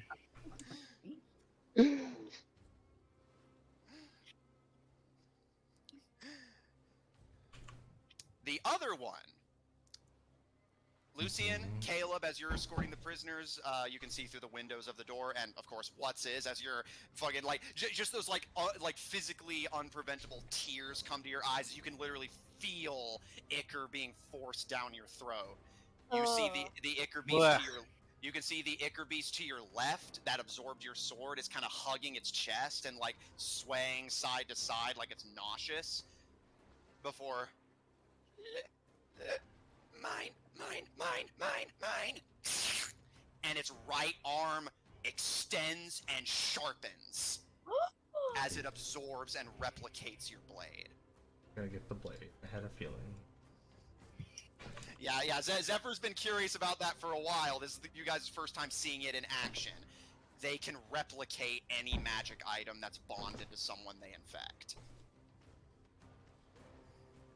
So Wait, now they've managed to armed. infect me. It just went down your throat. You think you're not infected? You were already infected. I'm I'm just definitely curious what. infected. Well, I was gonna say I'm just curious how it's going to affect my character now. I actually do have it written down, but we'll find out. Yeah. Also, I'm very Lucian curious, too. Lucian in the background. Yeah. The Ichor beast, now armed with the sword of 7 skulls, Yep, now is going to probably. take a swing at you. No, they're I'm probably- fucking. I guess you could really say it is actually armed. But does it have proficiency? Yeah, it is counted to have proficiency with anything it absorbs. But does it get all the benefits? Like, because does it have the attunement to it? Yes. You can automatically attune to it. Yeah. But basically, it's you're. I guess- Also my reaction. What's his? Does a 28 hit? Yeah, it does. Sus.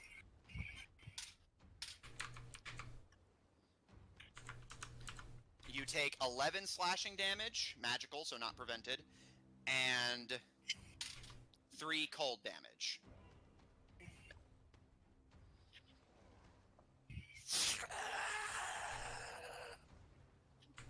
Okay. That is the end of their turn. Top of the round. What's as you're up? Lucian on deck. Again, technically you can go in any order, but you know. Yeah. So the one that is shoving its arm down my throat. Can I like just shank it with my glaive? Let me double check, but I believe you should be able to. Yeah, mine just went off too. Yeah. It's within 10 feet of me, right? Yeah, I'm just double because I don't know if reach weapons have like disadvantage at point blank or anything, so I'm just double checking. I think so. I think it's just you could swing from farther away.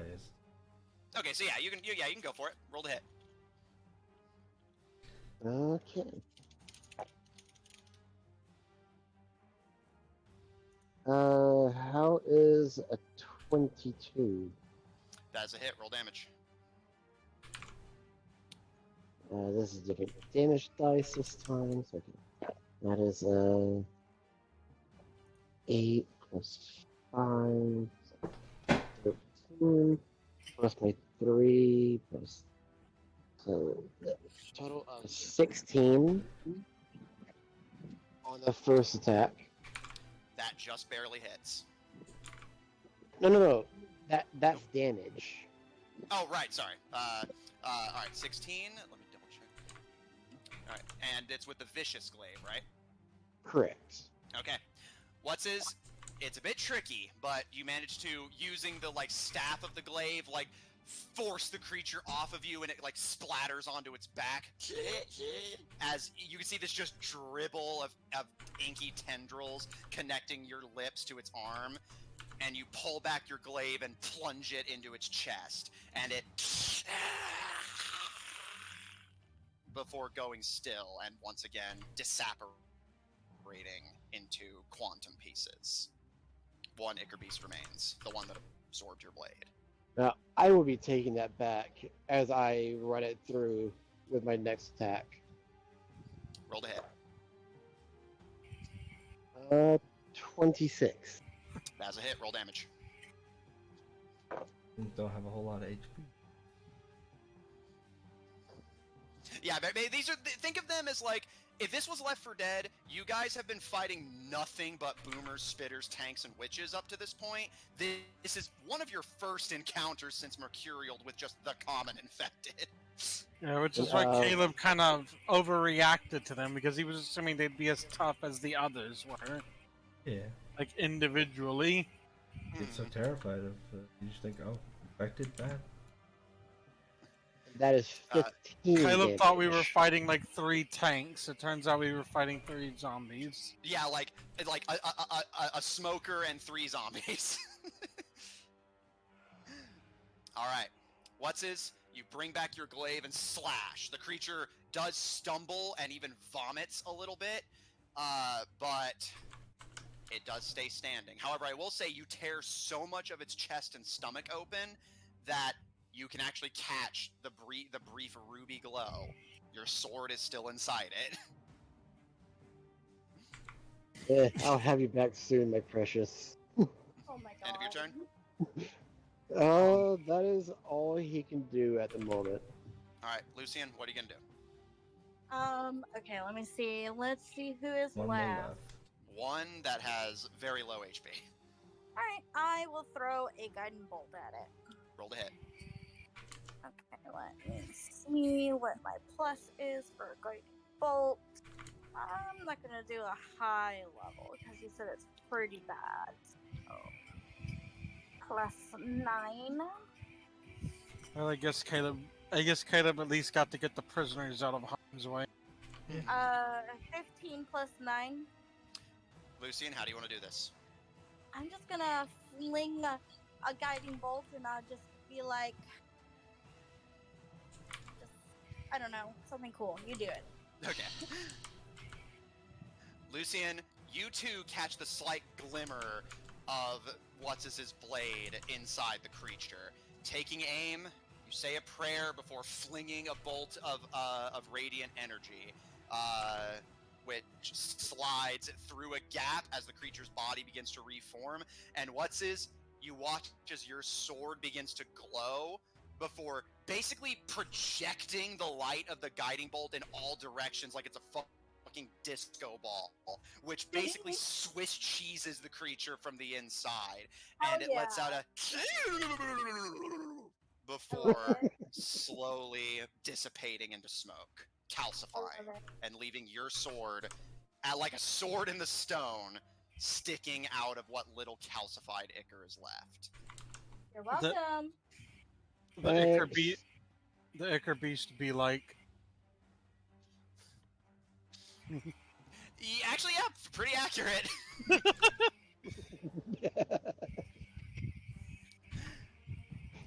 I'm gonna grab my sword back. Mine. Caleb. Mine. Caleb, you're able to hear the sound of combat lasts for about a little under 30 seconds. You're getting the prisoners out of their cells and urging them to run towards the exit. You've just gotten all of them out of the cells before you hear that last shriek, and everything goes quiet. Now, Matthew. Thank God they were weak. Oh, thank God they were weak monsters. Now, Matthew. Now, Lucian. Or thank gods. Locate those silver utensils. Roll investigation. Okay. I guess Caleb will, while they're doing that, Caleb will like, looks like you got lucky and those monsters were pretty weak. The prisoners kind of give you a nod as they're going to stay where they know it's at least relatively safe, but you're free to return to the elves real quick, Caleb, if you wish. Yeah, Caleb will go, I'm going to go check on them real quick. Just stay here. The dwarf gives you a salute. Dirty 20. Lucian, you sort Caleb, as you enter the room, you see What's-His pulling his sword from a calcified pile, while Lucian is rifling through the rapidly disintegrating pieces. Lucian, you can see, unfortunately, the bulk of the tools did not survive the impact. However, I will say, I was going to say, the scalpel that the creature tore out of your hand is still in one piece. It destroyed the table after you pulled it off. Sweet, I'll take that. All right, add 1 soul silver scalpel to your inventory. Be careful not to stick yourself with it. No, I'm gonna wrap it in like a rag or something. All right, Lucian, Oh, go ahead. I was just gonna say, yeah. So Lucian, you bind the soul silver scalpel, and you may add that to your inventory. Oh, sweet. And then there's only one other thing that I would like to do before we leave this godforsaken place. What's that? He's going to go back up there to that chalk circle, and he's going to use the magical greatsword, and he's going to pretty much just he's going to take the edge and just put it through that girl's symbol on the floor, destroying it. All right, so you're gonna disrupt the sigil so that the rune doesn't work anymore. Correct.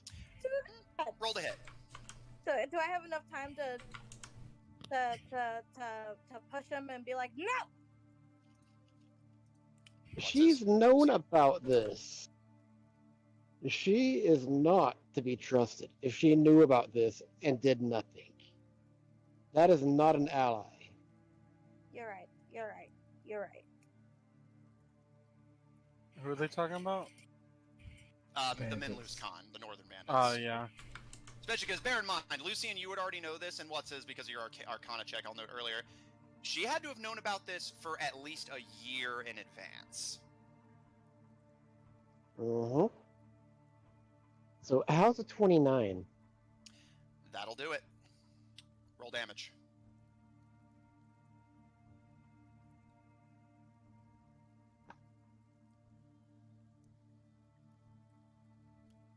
So it's 19 slashing and 3 ice.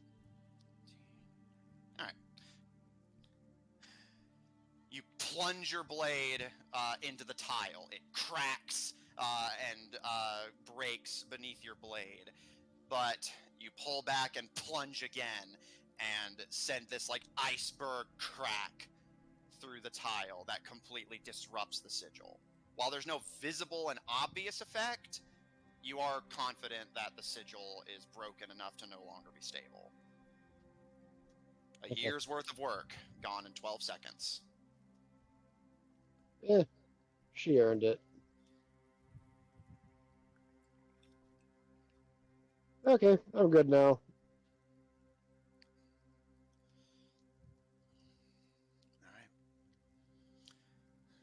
Anything else you guys would like to do while you're here, or are you content to just clear the dungeon and get back to camp and get the prisoners to safety? Yeah, let's Caleb. get the prisoners to safety. Yeah, Caleb You was just said going there to was say... another... Oh, sorry, go ahead. Yeah, Caleb was just going to say, well, at least those monsters were weak. I guess that's good. Yeah, it wasn't too bad. You said there was another set of double doors. Yes. I wanted to check it out, but you stopped Yeah. me. Can I open those doors? What's-His? You throw the last set of double doors open and see that booby-trapped hallway you saw earlier. Okay. Wait, when did we see the booby-trapped hallway? This was while What's-His and Lucian were exploring before you got here. Oh, so there's 2 ways in here. Yeah. Like I said earlier, it's likely that the booby-trapped hall is to trick people who are just heading for the lab to, getting themselves killed before they reach it. You guys took the Scar Concord's passageway, which had no traps in it. Just grab a prisoner, do the surgery, put them in ice to seal them, and then presumably, from what you've heard, send them off to the Lady in White. Okay. So we feel confident that we have checked everything here. Let me double check. There are only 3 areas you have seen that you can access that you have not gone out of your way to access yet. There is a small hallway shooting off from this room, which you can see even from the hall you're looking down now, a hall that was to your right last time, you might remember, but is from your direction now to your left. You don't know what's down there. You did see there was a path to your left in the vents that you didn't check. It was quiet and it seemed like people didn't go there that often. And a path that branched from the research room that nobody checked. So 3 rooms that you know of that nobody's checked yet. But otherwise, you're confident you've cleared everywhere. At least that you've seen entrances to. Well, since we haven't checked those 3 rooms, I want to check those while they're working on getting the people back up to the top. All right. Okay, Luce, good with you? Sure. Caleb? I would rather. Yeah, that's fine. Well, you Well, can like- go with him if you prefer, but Yeah, I was gonna say he's not saying nobody can come with him. he was He's just just saying, saying- like, yeah, if we want to just be efficient, like, you know, one Like checks just through. knowing Caleb's going to be already heading out to go back up to the surface, so he'll probably take some people with he's him. just kind of standing with the prisoners, like, what are we doing? So You what do work wanna on do, Luke? getting them up Up to to the top. I'm gonna go check out these areas. You can come I got- with, I guess. Sure. Yeah. Huh? Because This is Caleb will more look at the better than prisoners mine. like. Caleb will look at the prisoners like, I'm gonna bring them to the surface and I'll come back down. Take your time. No. Sorry, Caleb was saying that to Watses and Lucian. He's gonna Oh, bring okay. the prisoners up where the, paladins are, if I remember right?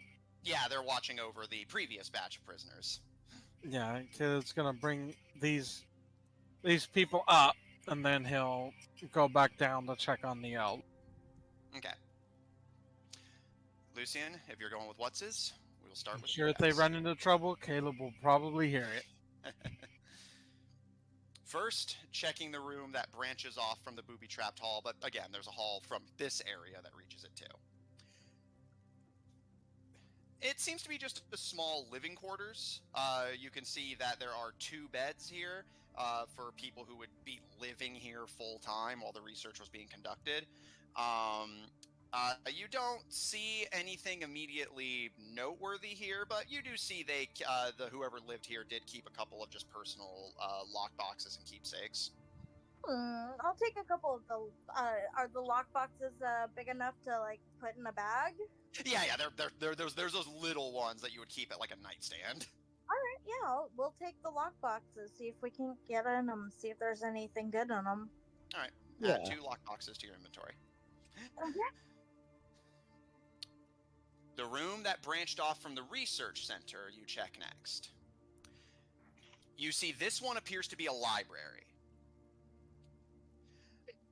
Ooh. You can see there's a pedestal where there would have been a statue. There is still a readable plaque on it, but the statue itself appears to be gone. Can I see what the plaque says? You may. In the common tongue, it says, in honor of King James Barbaris I, who came to tame the Yavik savage and bring civilization and prosperity. I may actually throw up.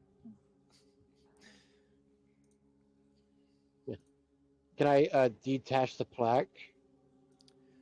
Can I help? What's his roll? Strength at advantage.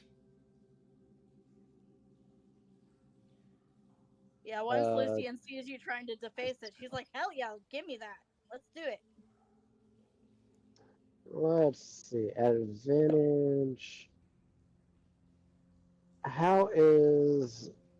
Let's see. It's a 22. All right.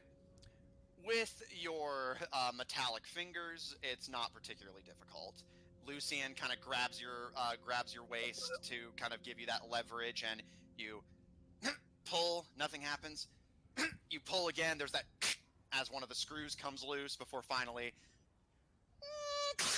you pull the plaque off of the stand. Can I pick up the plaque and put it in the trash can? Well, there's not a trash can in here, but I mean, I got the trash perfect cans spot in their for this. rooms. I keep a trash can in my room. this How isn't your room. It's a big- library. How big is the plaque? This is a library in a fantasy setting based on like a fucking I don't even fucking know. It's not And, based on today. Sorry, I'm gonna take it and then I'll do something with it later. All right, Lucian, as you stow away the plaque, what's this? I was asking you how big the plaque was. The plaque is about 1 by 2, or sorry, 2 by 1. Oh, okay. Yeah, we can always toss it in the silver on the way out. No, that would be a waste of good silver. I was going to bury it. Nah, put it in the Icker. That actually might do something though. It's metal. Matthew, with my expertise, would I know if something would happen to it? Roll Arcana. That's not like it's gonna grow legs and walk off. It might. Yeah, 19, nice. Yeah. That was my other roll, honey. Let's see. Where is Arcana? Oh, it's up to the top. Okay. Yeah, third down. 5. All right. Ooh, 19 plus 5. Well, it's essentially one of those you're both right. Items, especially items that tend to be considered of importance, will eventually, given time and attention, gain something resembling a soul, which then could in turn spread through the Icker. But to What's-his credit, that would take so long that like this place would likely have long been like the vat is more likely to rot and just splurge the Icker everywhere before that plaque gains enough of a mind of its own to actually get infected. But again, to Lucian's credit, there is a danger if this place was older. If this was like some fucking lich's castle, then yes, absolutely that would have been a bad idea. Still not Eh. comfortable with it, but Yeah, it's your plaque. Do with it as you will. Anything else while you guys are in here? So, what kind of books are there? yeah. It is a Oh, library. good question. What's his? Roll investigation. Can I help? Roll investigation with advantage. I'd say while like Lucina is stuffing the plaque in her bag, she notices him walking around perusing, and she's like, Wait, you can read? "You can do that? 17. I didn't know you could read." They're Just full of a Crab, Goyle, and Malfoy from Harry Yeah. Potter God, I didn't know you moment. could read. That was actually an improv line from him. That's funny.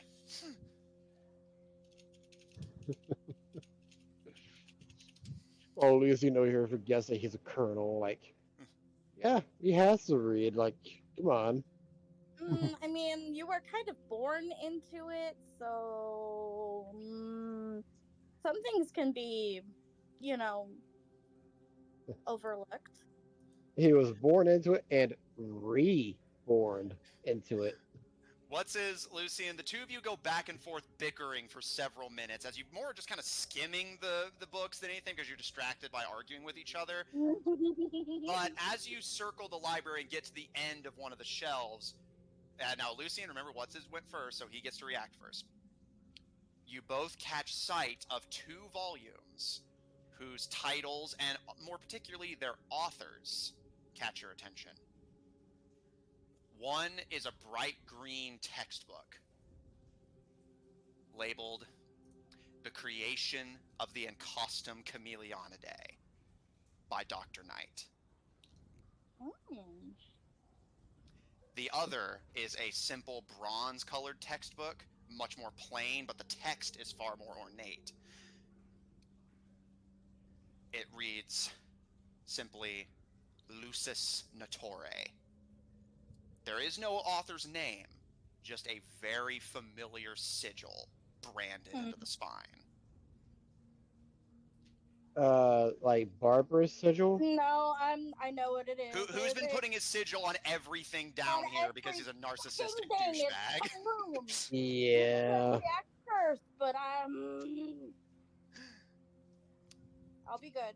I promise. So he's gonna pull them both out. Like, don't destroy this one. But they Not also going put a to, I want sigil to on read here. them. Can I read them? Like, can I have? Can I mean, you saw them first, but you Well, know. These aren't Look. really my type of reading, but they do look important. So, yes, you may have them. So I'm Snatch. fairly sure that the one on written by Dr. Knight is the one on the creation of the Ichor. Yeah, you Because think? isn't that the word that she used? It is. Like the What's his name that point she of gave the Ichors? What's Yeah, his no, point I of knew it. inspiration? That is the species name she came up with for the Ichor beast, Encostum Chameleonidae. I really gotta start using this inspiration. I keep telling you. Well, I haven't had a chance yet. I either already have an advantage or there's nothing to do.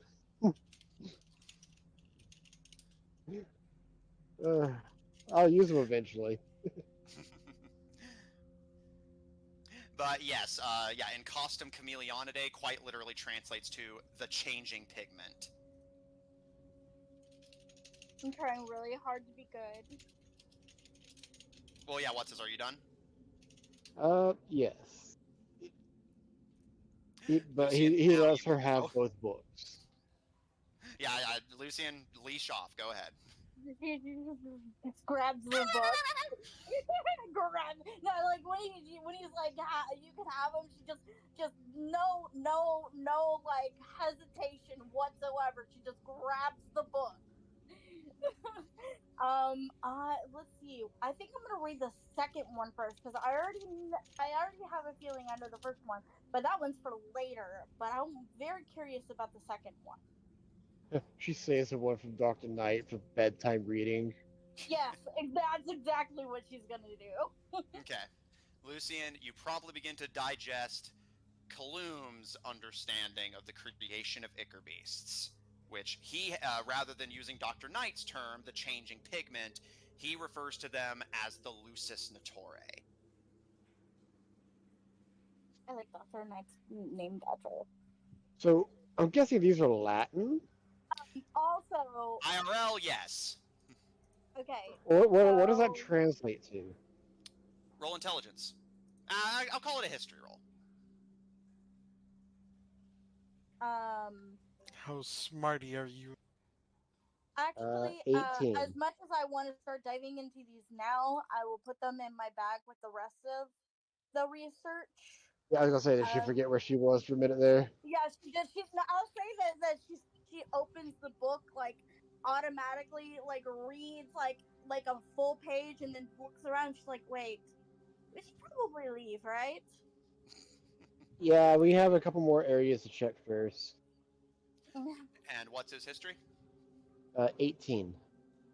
Remember how I mentioned, like 3 arcs ago, I think, that Your people, the Gyogrins, are descended from the Minotians, who had been at war with the ancient Atlanteans. Mm-hmm. Lucis Naturae is an Atlantean phrase. It specifically translates to freak of nature. Yeah, that's also something he would dub us. Well, you know what? He's a freak too. So.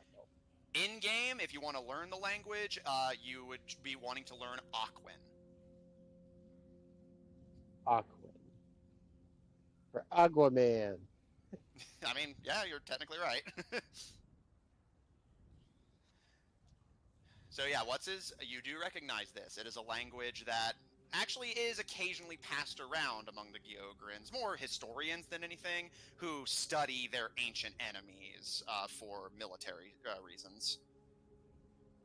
Yeah, of course.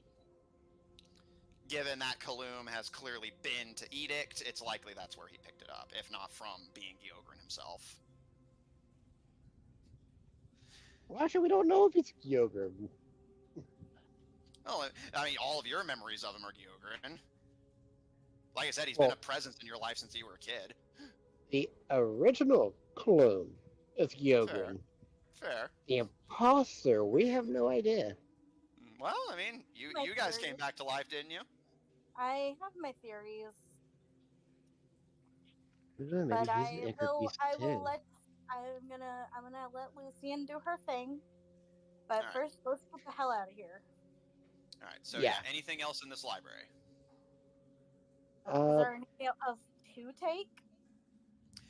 There are several other books that you had skimmed during your argument, which now that you're looking at them, are also more textbooks. Most of them are Dr. Knight's or Dr. Kaloum's work, but you do taking see all a of it. few. Lucy, and you just start emptying shelves as you It's see. my bag of holding, just so you know. Yeah, of course. Yeah, all of us in a bag of holding. There is So- technically a limit to how much a bag of holding can hold. Like these are just books, and there's not an insane amount of them, so I'll let it fly. Yeah, it can hold 500 pounds. Yeah, believe it should be able to handle this. I'll double check, but I'm pretty sure it's fine. It can hold all but one. You You have to pick pick. one You book must to leave choose. behind. I'll just fucking carry it. God damn. No, you can easily hold all these books. Okay, Granted, okay. you are getting close to the limit, but yeah, you can easily hold them. How much does a book weigh in D&D? It varies, because these are textbooks, they're a little on the larger side, but given that they're made of pretty lightweight materials, unlike modern textbooks, again, I'm willing to say that, you're getting close to the limit, but you haven't reached it yet. I will say, you're definitely not stuffing a third library in there. You're not stuffing a third library in there. You got Finally- 2 in there, but you're not going to be able to get the third, unfortunately. Yeah, gotta draw the will line hold somewhere. I will hold it. You're just going to carry an entire freaking library out. Absolutely. one final chamber. The room that you notice was the least occupied of this entire dungeon. The moment the two of you enter, it is a grim sight. A wooden table with manacles that is stained with red and black. 3 cells that are currently empty.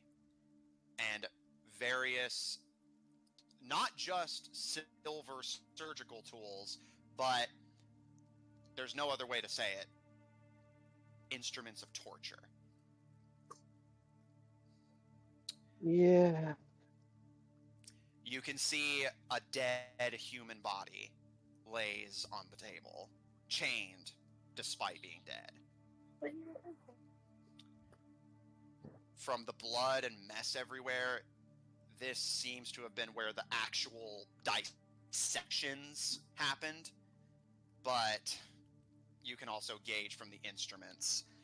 And Lucian, you would know this from reading the research notes. Barbaris was not above attempting to force the Ichor Beast to eliminate their magical traits by torturing them and till they did so. Yeah. You recall one story in particular from the notes you read where he combined a human with a saurian, a lizard folk, and when one of the arms came out scaly, he just kept sawing it off over and over again, trying to get it to generate human. Dude, this is some Unit 731 shit. Yeah. Barbaris is a cruel motherfucker. I'm just gonna turn We to already knew that. I'm gonna turn to Wes's, and you just see so much anger in her eyes. That motherfucker's going to pay. Yeah, I gotta. You know what we should do with him? We'll infect him with I Ichor when he already starts to have turn. plans, don't you worry. Yeah, but when he starts to turn, though, if we infect him with Ichor, we'll just cut off bits of him too, just like he did these guys. No. What I have planned is way worse than that. Don't you worry. Don't you worry. Either way, you want these Soul Silver tools? These are actually intact. Yeah. Here, and I'll get out my little rag with the scalpel in it. Careful when you touch those. Okay, and Yeah, if you touch those, it's gonna. well, it's not the contact; it's the fact that it's got to get to your heart. I know, but just be careful, please. Let's see. Let's Okay. see if you touch the Soul Silver. Yeah, he's gonna. Yeah, Like- it's basically Vada Kedavra. You're just done. Even if he just touches it. No, I mean, I'm saying, like, yeah, if it hits your soul. Yeah, Dies so of he's Remember, like it he's gonna. goes through flesh. Like, flesh, it just doesn't react to. So if he just like pokes it, what happens? Do you want to do that? Oh, I hate it when you say that. Yeah, Maybe I mean, it's best to just not up fuck with for the your instant reference. death. pick up one. Maybe it's best to not. Remember, fuck- the hilts aren't made of soul silver, though. They're made of just regular metal so that people can, remember, they go through flesh, so. Yeah. Yeah, he'll just pick them up by their handles then. Yeah, maybe it's Y- best Alright. to not, in this case, to not fuck around and find out. Yeah, Alright. he's not gonna fuck around on this one. What's his? Do you want to hand it off to Lucian once you have it? Yeah, Alright. he'll grab him Lucian? and put it in her backpack. Lucian, you may add a healer's kit to your inventory, but you may make a special note on it. These tools will allow you to attempt Ichor surgeries. Yeah, including. I'm so excited. Lucian about to get some motherfuckers killed. Yep. What have we Name of unleashed? Science. Oh, what are you talking about?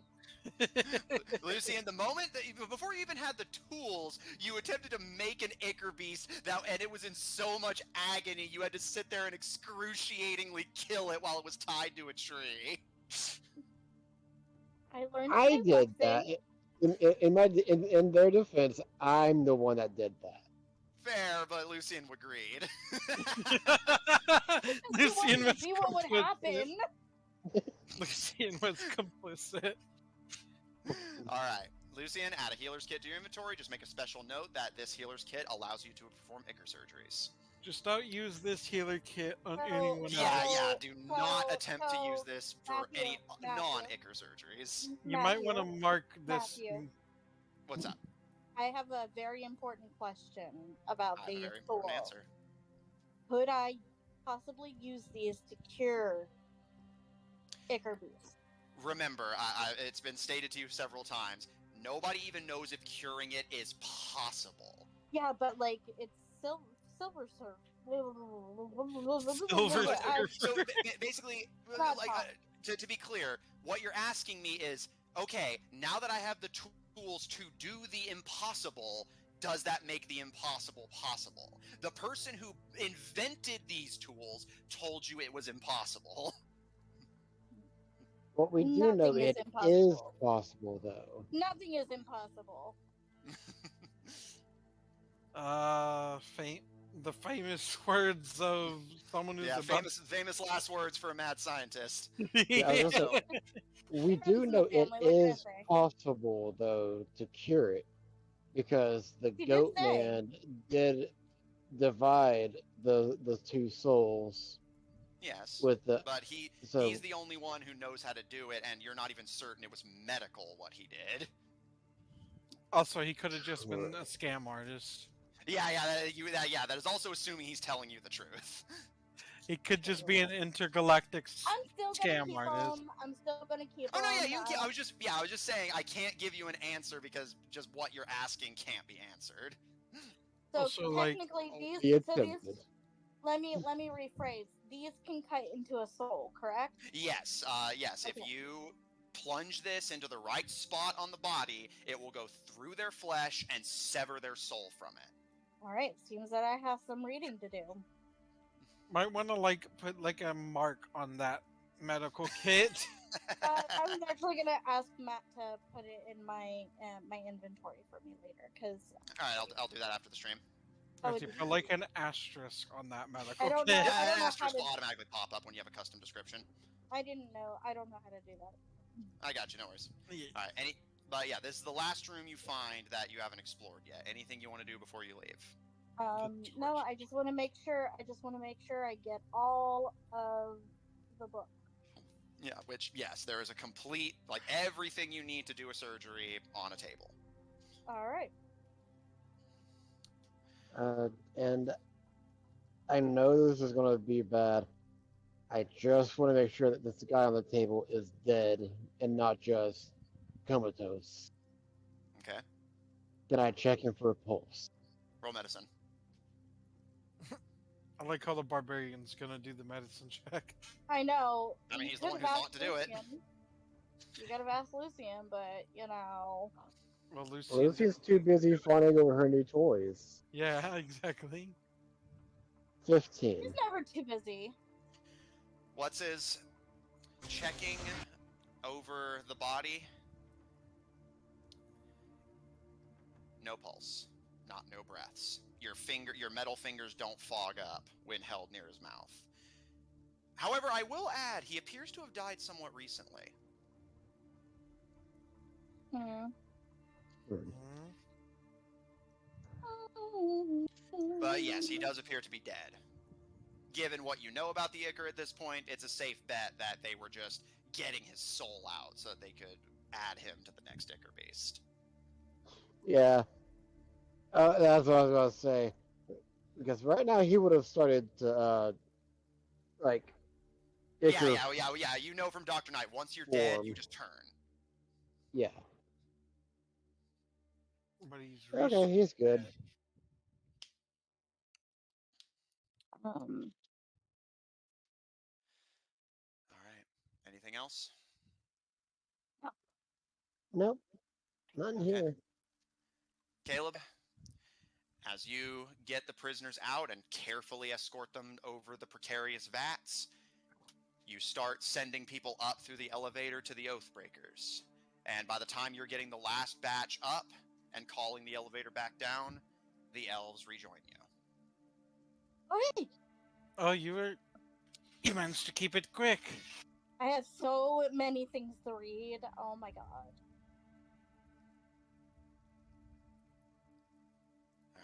All right. Are you guys ready to leave this dungeon behind? Yep. Yeah. Fairly sure we found everything we possibly can here.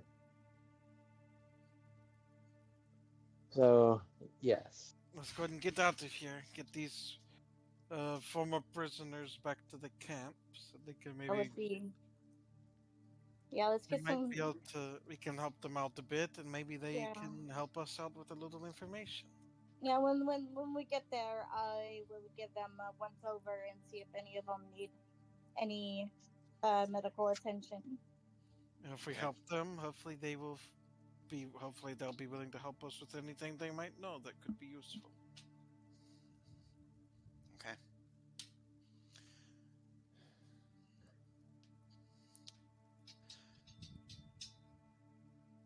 Zephyr. Zeffy. I know it's been a hot minute. If he's there. Sorry for making you wait for so long. I appreciate your patience. All right.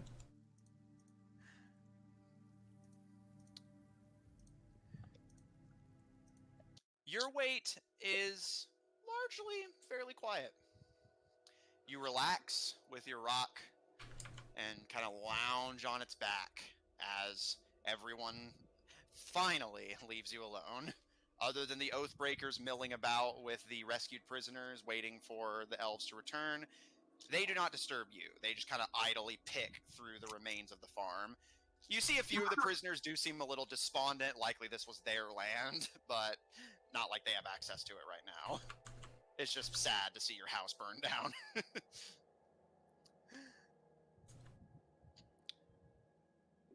Everything is fairly quiet for a while. The elves are gone for several hours.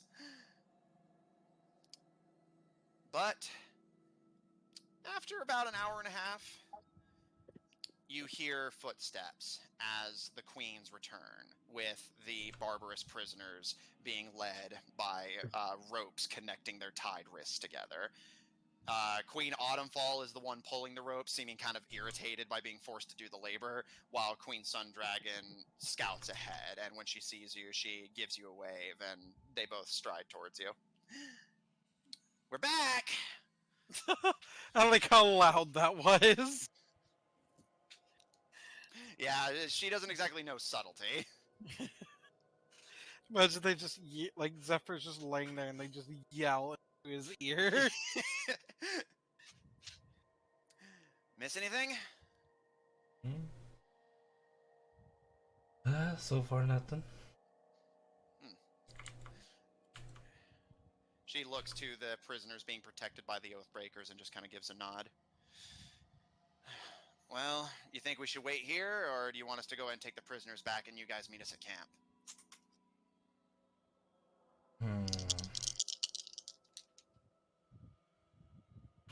Uh-oh. I heard dice. Chaos. I guess it'd be best to take them back. Make the trip faster. All right, we'll head on ahead of you then. At this point, Autumnfall reaches you and gives you a curt nod. And you may want to tell your acquaintances to be quick. By our estimate, the people you scared off from here earlier have likely reached the city by now. And while we didn't see anything, word's likely starting to spread. I'd estimate you have an hour, maybe two, before they bring reinforcements to deal with you and your pet. I suggest you not be here when they arrive. Why so?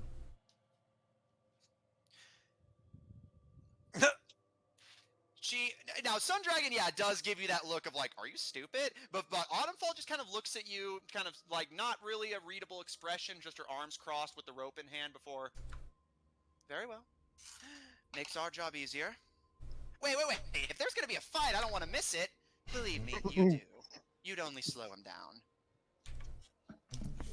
Isn't that right, Prince? Yeah, there probably wouldn't be a fight. At least I don't plan on fighting. Sundragon looks a little put out, but Autumnfall just gives you a nod. Very well. We'll eagerly await your return at camp, and we can exchange information. These prisoners have been surprisingly useful. Is Caleb and the elves coming back up yet? Oh, you're not going to be back for another hour. Oh. Okay. Do you have any need of us before we make ourselves no longer present? She looks to Toradana, not anxiously, but more just kind of cautiously. I mean, I guess I can't think of anything, you know. Very well. She does turn to step away, and she starts to walk off with the prisoners in tow, getting ready to water walk to drag them across the river, soaking if she must. But Sundragon kind of looks at you a little nervously, her fingers kind of drumming on her biceps awkwardly before she... Hey, Zephyr, can I ask you something? I'm gonna guess you would ask me anyways, but sure. She kind of bites her lip a little bit, seeming actually kind of put off by you making that assumption about her, but shakes her head to focus. I just wanted to know, is your brother, like, okay? Could you elaborate on that question? I mean, she kind of rubs the back of her neck, and I admit I don't really know him that well. We've only traveled together for, what, a month or two? But ever since the coronation, he seems different. The Caleb I met during the march would never have just left you guys behind like that.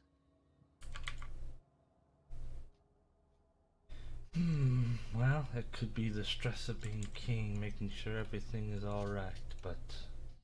Or it could be the father that has returned and... His father? Yeah? I thought he was dead. Apparently not. He was...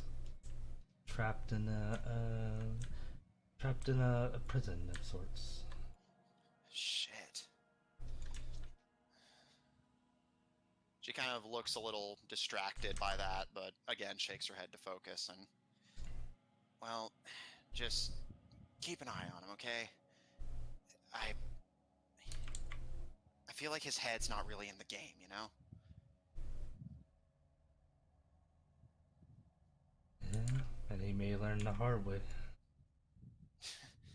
Yeah, that's what Rice says. She nods to Queen Autumnfall.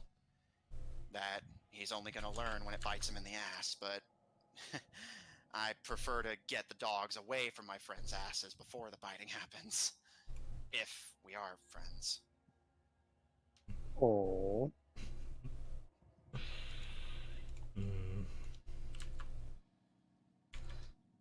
Well, I could try to lessen the bite, but I think the bite could be good. You learn. You think so? Yeah. Like I said, it's good to be there to, again, lessen the impact, but if you don't learn from the bite, then if you don't learn from the lesson, then what's the point of the lesson? Maybe you're right. Thanks. I know I've said it before, but you're not so bad. I know you don't really care what anyone thinks, but, you know, I know I say that all the time about me, too, and it's still nice, so... You're a good person. More than I think you give yourself credit for. Certainly more than anyone else gives you credit for. I know how that feels. Not a lot of people see past the muscles for me, you know? I'm glad you're on our side. I know it'd be easy for you to just walk away. I think out of anyone here, you're probably the person I am the most confident would never abandon us.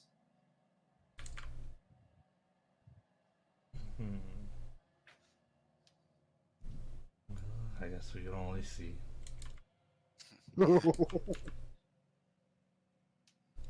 I guess so. Just come back with everyone, okay? Don't leave anyone behind, please. If you want me to stay and hold them off if they get here, I'll do it.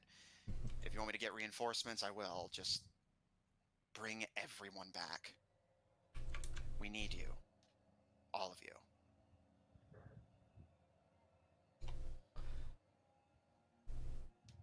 Well,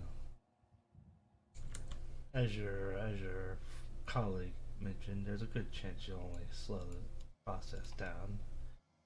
Yeah. Not really disrespecting, but you know, as a way of No, I get it.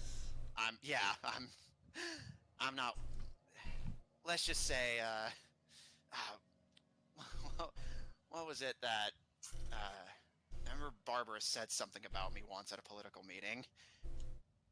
Wisdom is my dump stat right behind dexterity. I don't know what it means, but I don't think it's good. Yeah. Well, I I won't slow you down then. Thanks for looking out for everyone. I know they might not see it, but I do.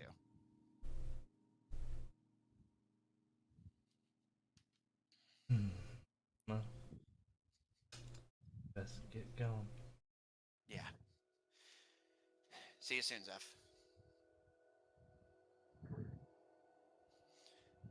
She runs and gives a leap and manages to clear about half the river before plunging into the water and swimming the remaining distance before climbing up and kind of shaking herself off like an enthusiastic golden retriever before running off to keep pace with Queen Autumnfall as they return to camp, leaving you alone once more.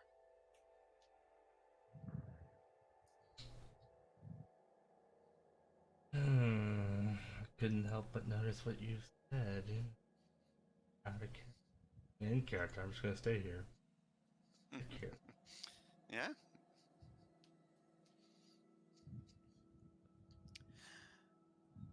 Zephyr, you wait. Another about hour goes by before you notice people begin to trickle out of the cellar of the remaining building in groups of 4. Before finally, as the trickle dies down and they just file in with the Oathbreakers, they appear to be more prisoners. What's-his, Lucian, and Caleb return. Zephyr, you can see Lucian's eyes and mouth are pitch black, and What's-his appears to be drooling ichor. Yeah, we need to get going. We don't know how far out their reinforcements could be.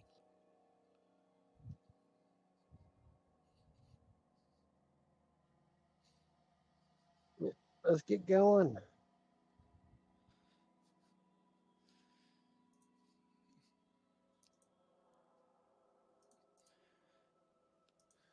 Double checking, seeing how many of you the rock can carry. I know the rock can carry all of the party members. So yeah, the rock can carry all of the party members, but you will need to give the prisoners and Oathbreakers a direction. Well, they know where the camp is. Or at least the Oathbreakers do. Yeah, so you want to tell the Oathbreakers to get the prisoners to the camp? You know what? What's will actually stay with the Oathbreakers. They are his troop after all. Yeah, Caleb was gonna help guide them through. Okay. Zephyr, Lucian, what will you be doing?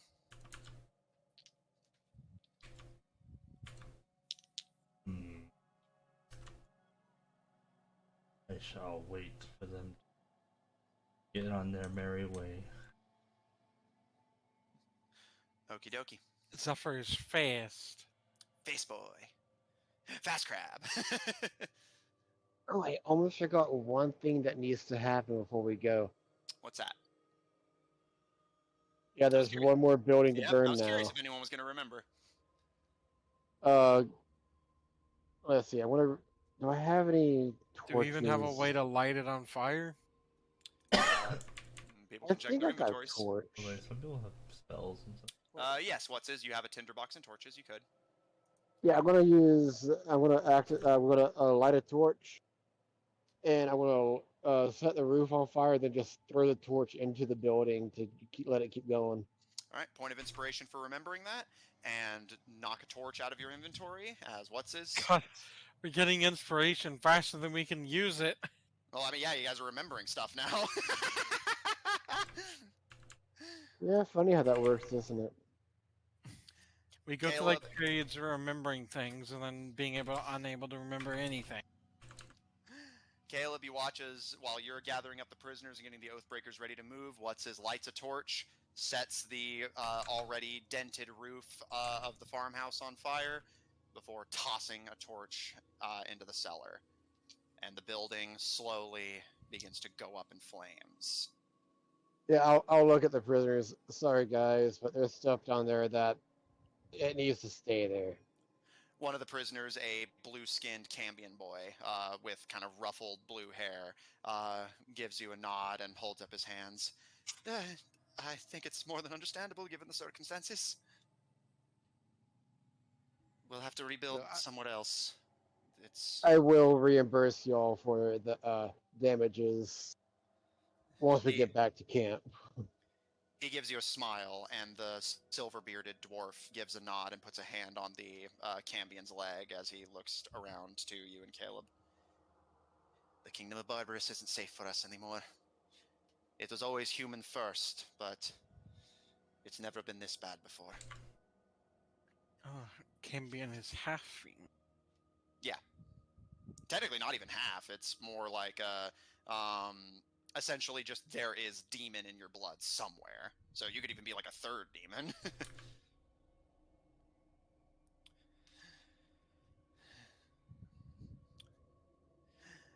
Thank you for everything you've done. Which way to your encampment? Just This this way. way. Caleb will lead them along. All right. The prisoners and And oathbreakers I will fall in line. follow. All right. Lucian, what are you doing? You're muted if you're talking. I was wondering why anybody couldn't hear what I was saying. That'll do it. What would you like to do? Caleb and What's are going to head back with the prisoners. Zephyr's presumably going to fly. Yeah, I was gonna take my broom of flying and zip on out of here. Okay. Zephyr?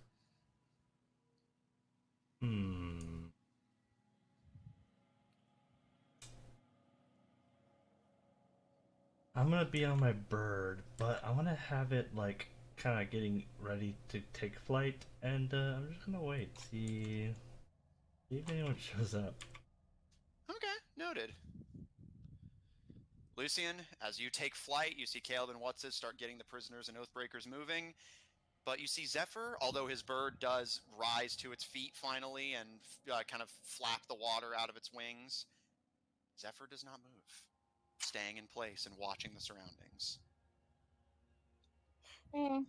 Zephyr does what Zephyr does. Zephyr is as Zephyr does. Yeah. Zephyr sees, Zephyr do. I'll just. And you never know quite what he's gonna do. Hey, Zephyr, Zephyr, you never really know what he's gonna do next. Hey, Zephyr, Zephyr. There is Zephyr one walks thing away. that you can expect. You can always expect the unexpected from him. But then it becomes the expected. So how can you expect the unexpected with it still being unexpected? Otherwise, you're trying to expect it. My barbarian brain cannot That keep a- up. Is that a... Sorry, I've been writing for the Cheshire Cat lately, and it's put my mind in riddle zone. Is that... Why do I feel like that was... It sounded like something Jack Sparrow would say. Yeah, also true. Like, he'd be like, Yeah, he did say that. oh, he did? More or less. It's been a while. I probably should watch for- these movies again. Yeah, it was the Black Pearl scene when he was talking with Barbosa. Oh, yeah. All right. Expect the unexpected, but it's expected. Lucian, you take flight and begin to return to camp. Caleb, while the Oathbreakers will need time, it's difficult in heavy armor. They will swim across the water with the prisoners and still forming a protective circle around them. Will follow the two of you back to camp. Zephyr. The party is not gone for long. Lucian's only gone for about 20 minutes, and the remainder for about 10 before you begin to hear it.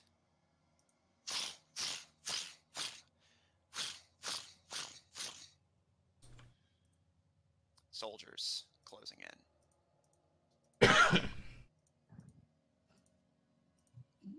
Do you yield?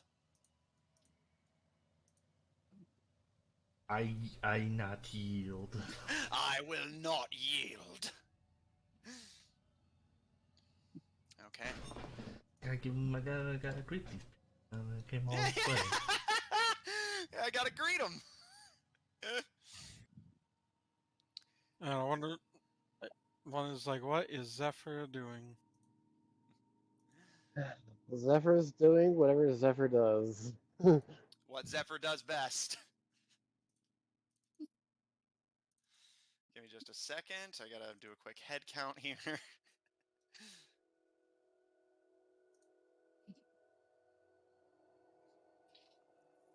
I am kind of curious what is about to happen. Honestly, so am I.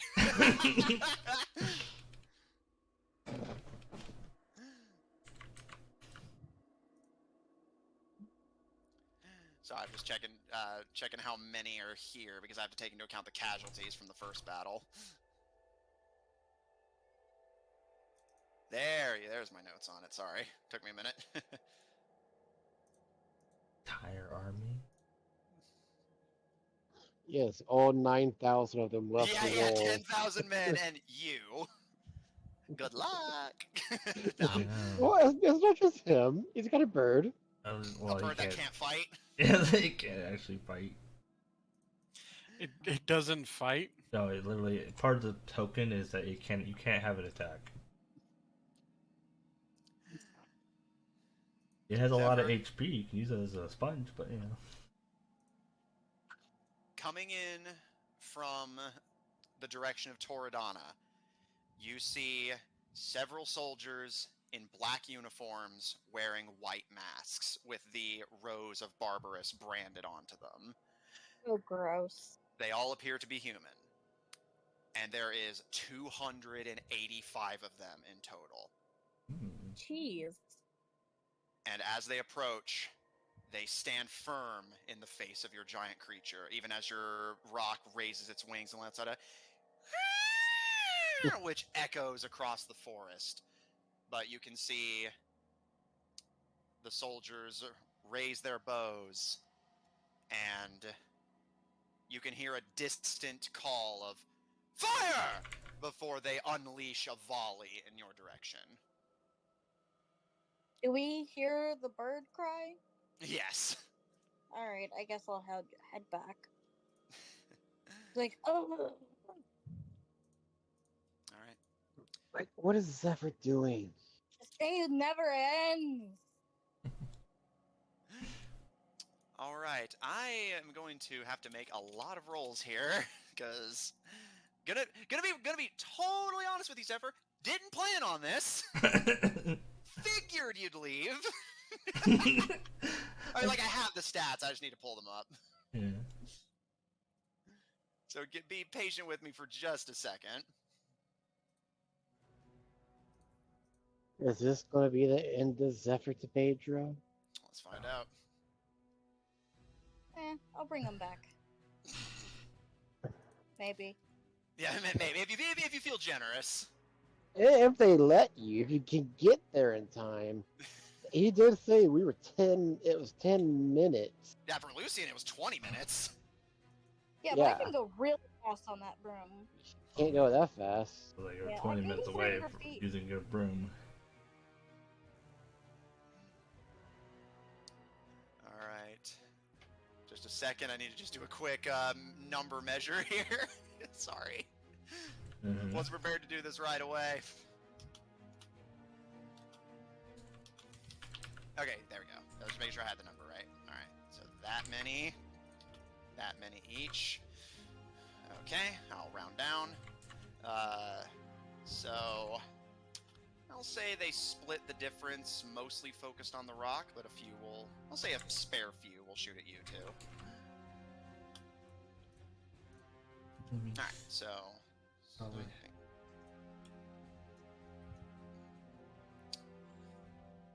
Yeah, so yeah, Zephyr pull up. I have the rock stats pulled up, so you don't have to worry too much. But technically it's yeah.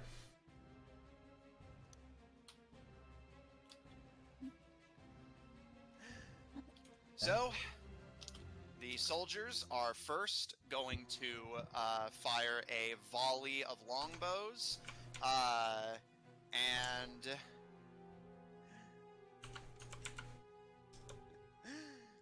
Zephyr, to save us time so I don't have to ask you to make 17 rolls, just make me a dex save and I'll apply this to each roll. Okay, good. And roll for your rock as well. I don't know what the rock has. Hey guys. Like I said, I have its stats pulled up if you need. It has a +4 to dex save, so assuming the summoned one isn't different in any way. I think it And should while have you just do says- that, I'll go ahead and roll damage. Well, the dirty 20 for me. Alright, so Okay. you succeed. You said +4, so 6. Alright, so rock fails, you succeed. So you will take half damage. I need to grab some dice. Now, here, wait. Well, Wait. I guess, I know you said technically dex save. So I'm assuming it had a different system. Oh, no, it's that there's just so many of them that I don't want to have to ask you to make, like, fucking... Several dex saves. Yeah, like, because it would just be roll a bunch of times in a row. Well, because, technically, I have, what was it, evasion, yeah. If I make a dex save, and where I only take half, I take none. Alright, I'll say you remove one of the damages, but then the rest you'll take. Because I was going to do the damage one separately, so that works. Is that okay with you? Yeah, sure. Alright, I just need one more dice. Two more, sorry. You and you. Perfect. Alright. Alright. Math. Your greatest enemy. Yes, it is. Alright, and then... So, Zephyr, you will not take one of the damages, so I'll only apply the remaining attacks. And you take half damage, for... can evasion be used multiple times in a turn? It just says many times as I have to roll a dex save. Oh, shit, okay. If you are the subject of the effect that allows you to make a dex save, you take half damage, you take no damage, you succeed, or Okay. half if you fail. Yeah, so yeah, if there's no limit to how many times you can do it, then you're good. Alright. They were just like, just dodge all the arrows. Well, to be fair, they weren't even aiming for you, so that actually works, like, from a story perspective. Oh, shit. Oh. Zephyr, as you stand firm, the volley of arrows, Lucian, even from your distance, as you turn as the rock calls and fly off from camp to start making your way back, you can see this just volley of arrows soar through the air. And Zephyr, your rock lets out a as it just arrow, just this crazy impact of just countless volleys, all aiming for one target. And as the volley just continues, you're like running around on its back, dodging, rolling, weaving. An arrow like narrowly misses you, and you like grab it and spin around to dodge 3 more. But your rock lets out a low and slumps unconscious. Also, is that a perfect representation? Let me... Yeah, the yeah, arrows. essentially on the bird, but yes. Zephyr, you're fine, but your rock is unconscious. Bird? A lot of damage. Might be Yeah, time it did to go 259 invisible. piercing, if you're curious. Just enough. Yeah. It might be time for Zephyr's invisibility.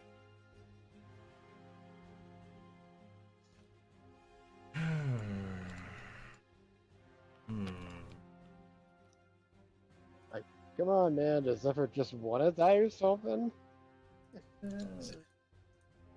You think they have a chance? You think they have? Zephyr, I would like to run over to the bird mouth quickly. I guess, pop it up. okay. Give it a little. Yep. Zephyr, you pop a healing potion down your mount's throat, and it lets out a low as its eyes kind of groggily open. And Zephyr, as you look, you still have your action, so they're not like attacking you, because I believe it. Yeah, you have fast hands. So, Yeah. but I will say, you do see, presumably the leader of these troops step forward. You can see he is wearing the mask, but you can see beneath it, he's has a wide smile on his face. And you can see he is a red-headed human, similar to Barbaris. However, you can see that his hair is only obviously red at the roots. You can see that his hair is actually dyed black with blonde tips. So it's like red at the root, black at the length, and then blonde at the tip.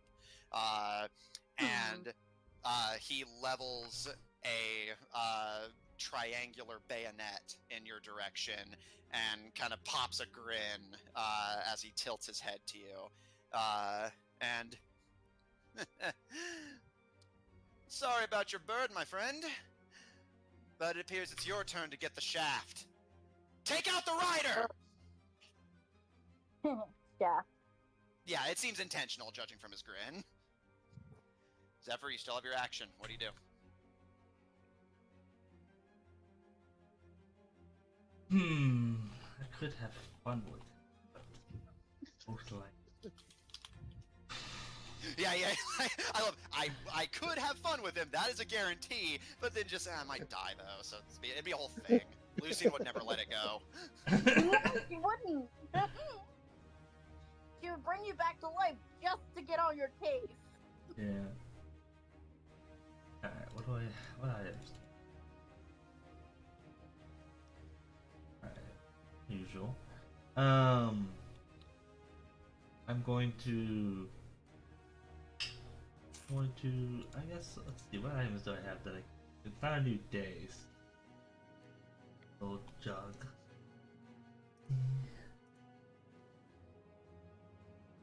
I'd like to activate my boots of speed and just start bolting down the road.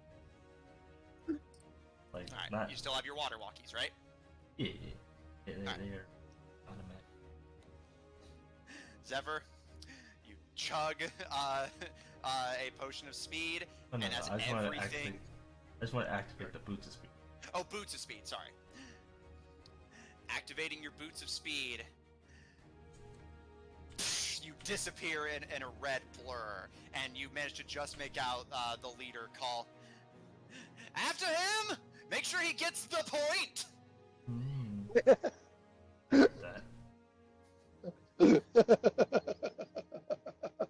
I mean, He's definitely a dad. What order do you want to give to your rock once it's conscious again? I want to simply kind of give it to stay down. Oh, play dead?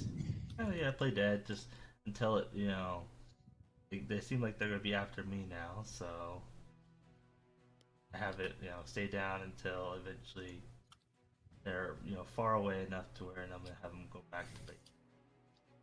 Okay, noted.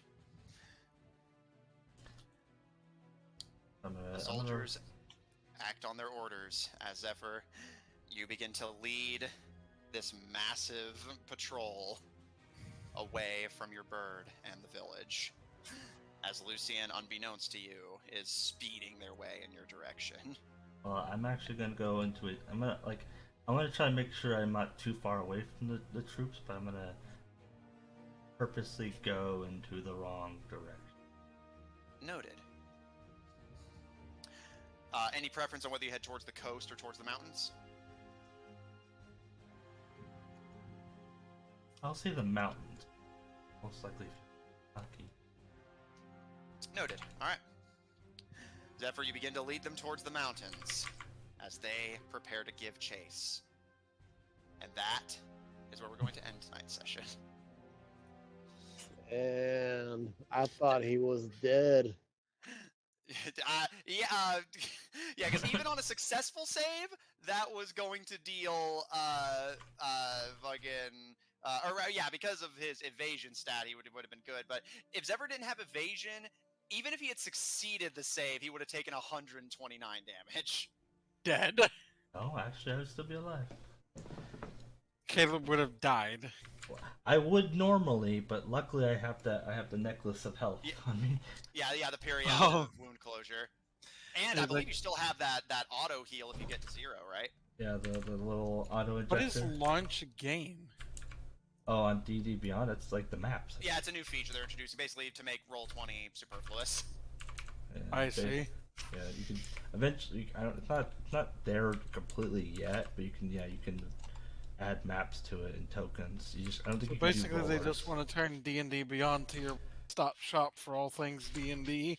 Yes, Why not? literally, but we'll discuss that later. Check out our website at officiald5hub.info. Down for maintenance at the moment, but soon to resurrect from the grave like a filthy necromancer who's about to do even more filthy mad science. Hell yeah. Check out our link in chat to join our official Just D5 go Discord. spend. Discord server if you want to hang out with us directly. Support our episodes posted on Apple Podcasts, Pandora, Google Podcasts, and the iHeart Podcast Network. Wherever you happen to get your podcast from, you can probably find it. For our audio listeners, catch us live on Tuesdays at 7 o'clock Central Daylight Time on twitch.tv/Odd Tornado Productions. Check out Odd Tornado Productions official on Tumblr to find links to our other works, including our Human Rogues Twitch channel at twitch.tv/Killer5. That is 5 with a PH, don't get it wrong. I really should And- start streaming again.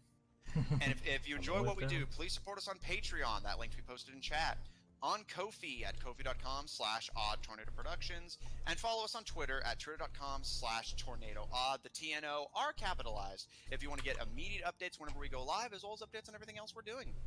And if you want to see more of this party plus or minus a few, tune in Mondays at 7 o'clock Central Daylight Time for our Monday game, Under Locks and Keys, featuring a party of globe-trotting treasure hunters trying to assemble the artifacts of the gods in a race against technology-worshipping cultists. Yeah, That may or not be involved with what's going on in this campaign. Thanks everyone at the table so much for playing. Thanks everyone at home so much for watching. And we'll see you all next week.